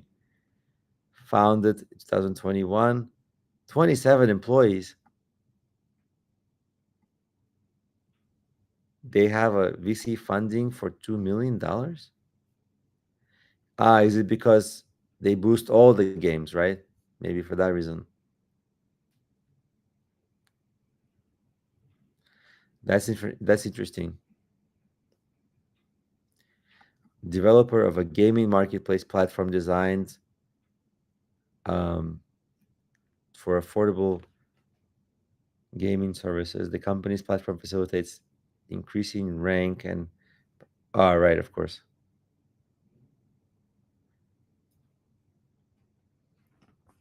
I also don't understand how you can sell boost when you don't own the game.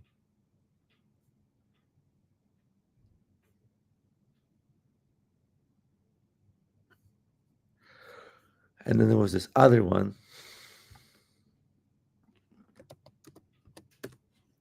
Is it about the same?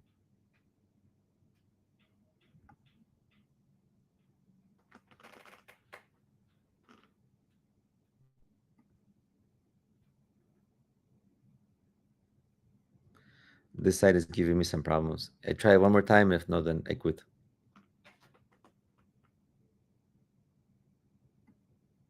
Oh, it seems like it worked. GG Boost. 5 million revenue or less. I don't know if that means $1 or 4 million. Interesting. I don't really didn't know too much about the space. Seems like a reasonable space. Specializes in elo boosting services for popular games such as League of Legends and other ones. Established in 2015, the company quickly became the leader in the boosting industry, known for its top-rated customer service and impressive 87% win ratio across all services. GG Boost offers a customizable experience for players, allowing them to specific champions with a dedicated team. 500 high-tier boosters. What can you explain what this boost world is? Because I thought it was just like some kind of like points you buy or extra lives or extra strength in the game, and so you get boosted as a character.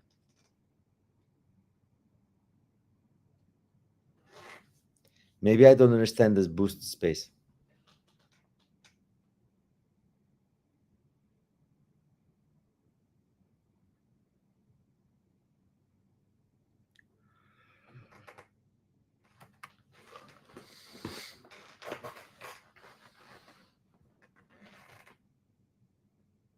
By the way, when do you think I should go to sleep? It's like 11, 26, 25.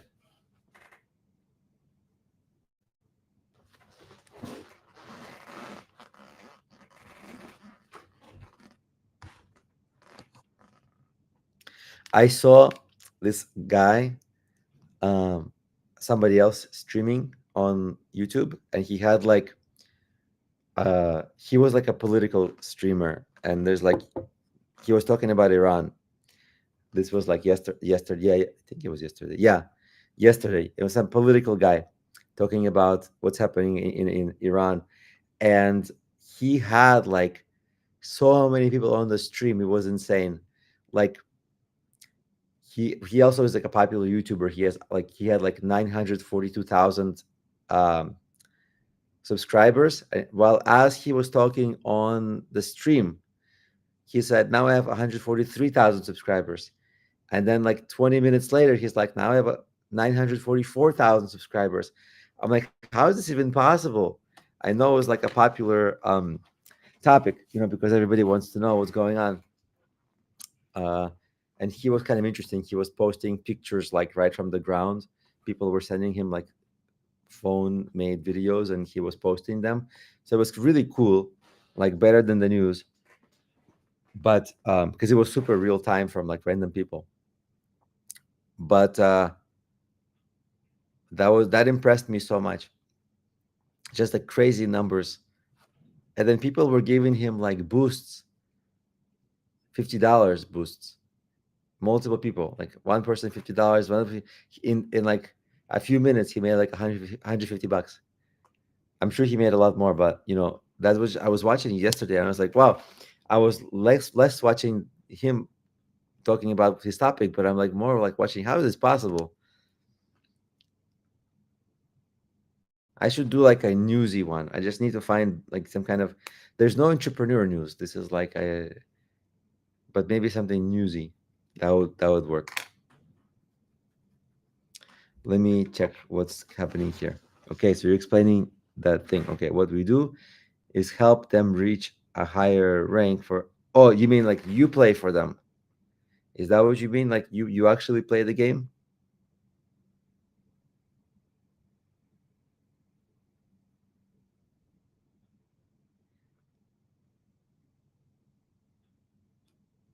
That's actually kind of interesting. If you play the game, I never thought that would be a thing where you can sell, like, I'll play the game for you, and level you up for money.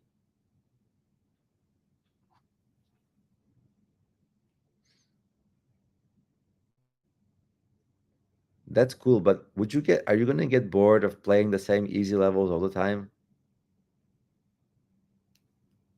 What you gotta do is connect it to AI. So the AI can play these games for you. And then when you, yeah, that's the way to do it. S- Make a lot of sales, don't play any games, just connect them to the AI API. AI will play the games for you. You'll boost people like crazy, and that'll be pretty nicely automated.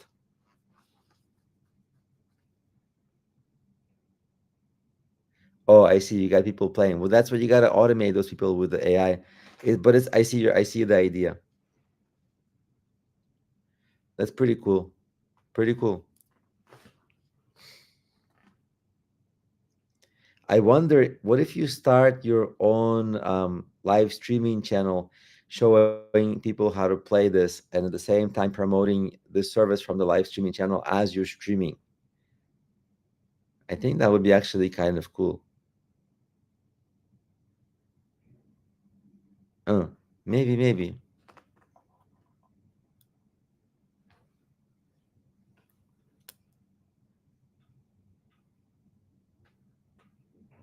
By the way, Jennifer, are you still on the call? I had a question. I had a question if you haven't left.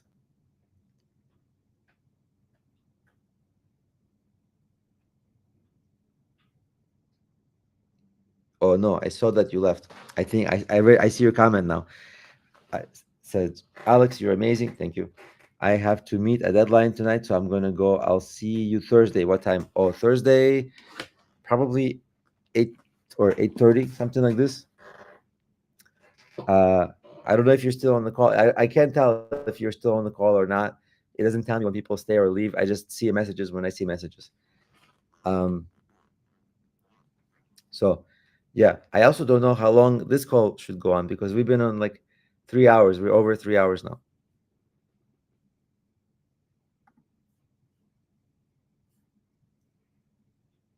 Let me I should stop sharing my screen because I'm not showing anything anymore. I just forgot to share it. What was I going to check? Uh, there was something I was going to check, but I forgot what it was. Um, I wonder, should we wrap up?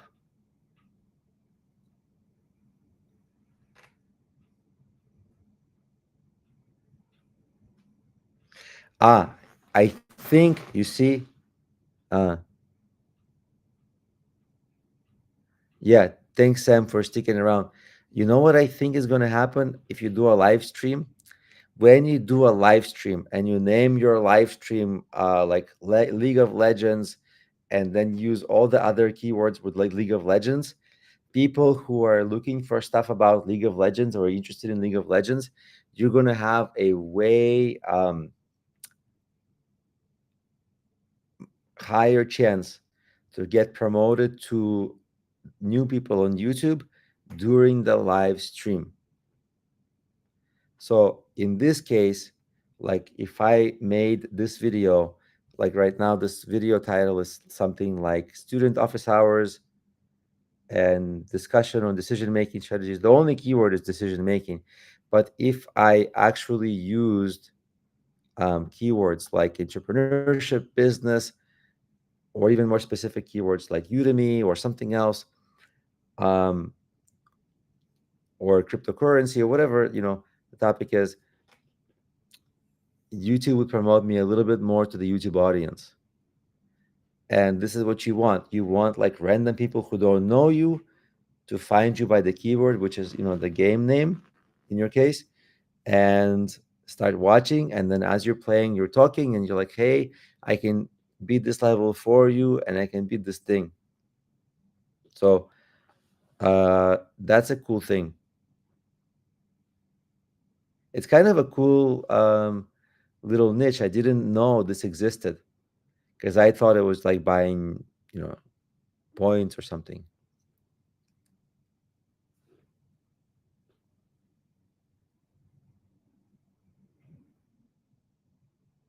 Let me read the comment. Also, most people who aren't gamers or don't play games won't really understand the business or think it's profitable. Yeah, I see. I think it's even more profitable if you connect it to AI and have AI play. I think AI can beat the human players anyway, and your clients will be so impressed that they're going to keep hiring you. Which AI can do this, I wonder? And let's ask ChatGPT if you are given.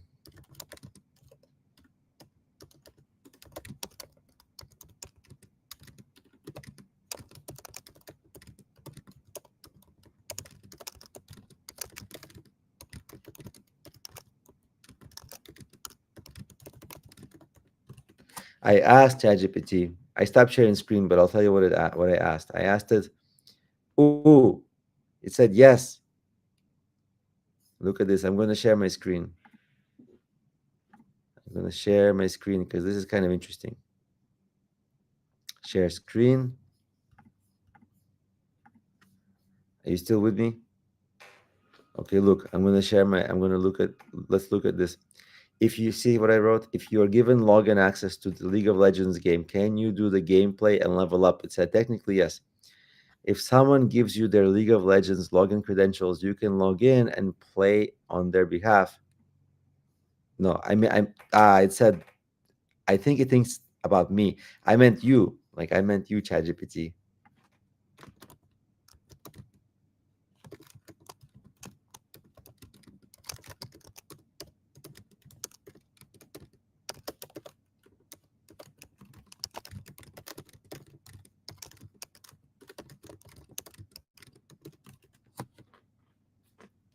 Let's see. Okay, now it's more. I got too excited. No, ChatGPT can't play, but in theory, other types of AI can be trained to play games. But it's extremely complex: real-time strategy and teamwork, massive action space, partial information, fast reflex requirements. But it has some examples of games. Can AI boost a league account? In practice, not yet reliably. Sad. The current AI systems that are, yeah, it's too much requirement, too many skills required.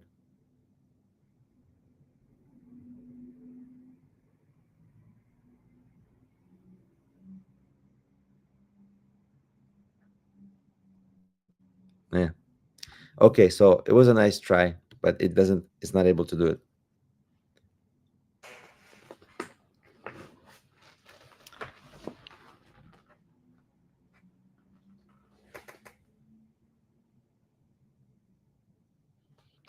I see.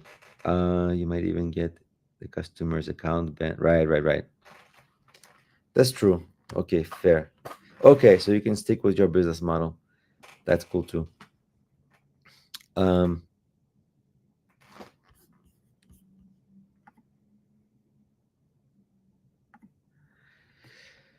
all right. Should we go to sleep?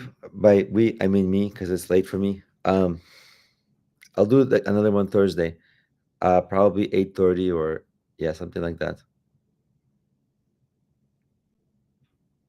What does everybody think? Sleep time for me. I should rest. I should rest. And I got a lot of work tomorrow to do because I'm trying to promote that Spark token thing. Um, and I got a lot of content to create for that's promotional content. So I got to do a lot of work tomorrow.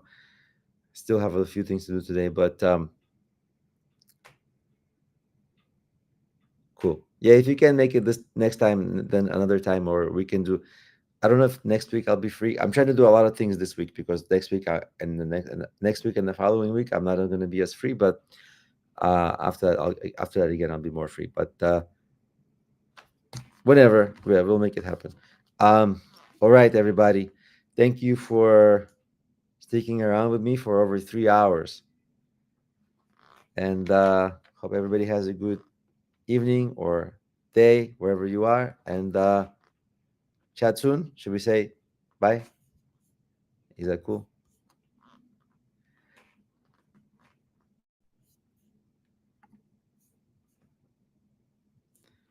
Let's try. I'm gonna try to end the stream. So good night, everybody. Before I end it, this has been the longest ever that I did a stream. So that's for the record, longest ever. Okay, now good night.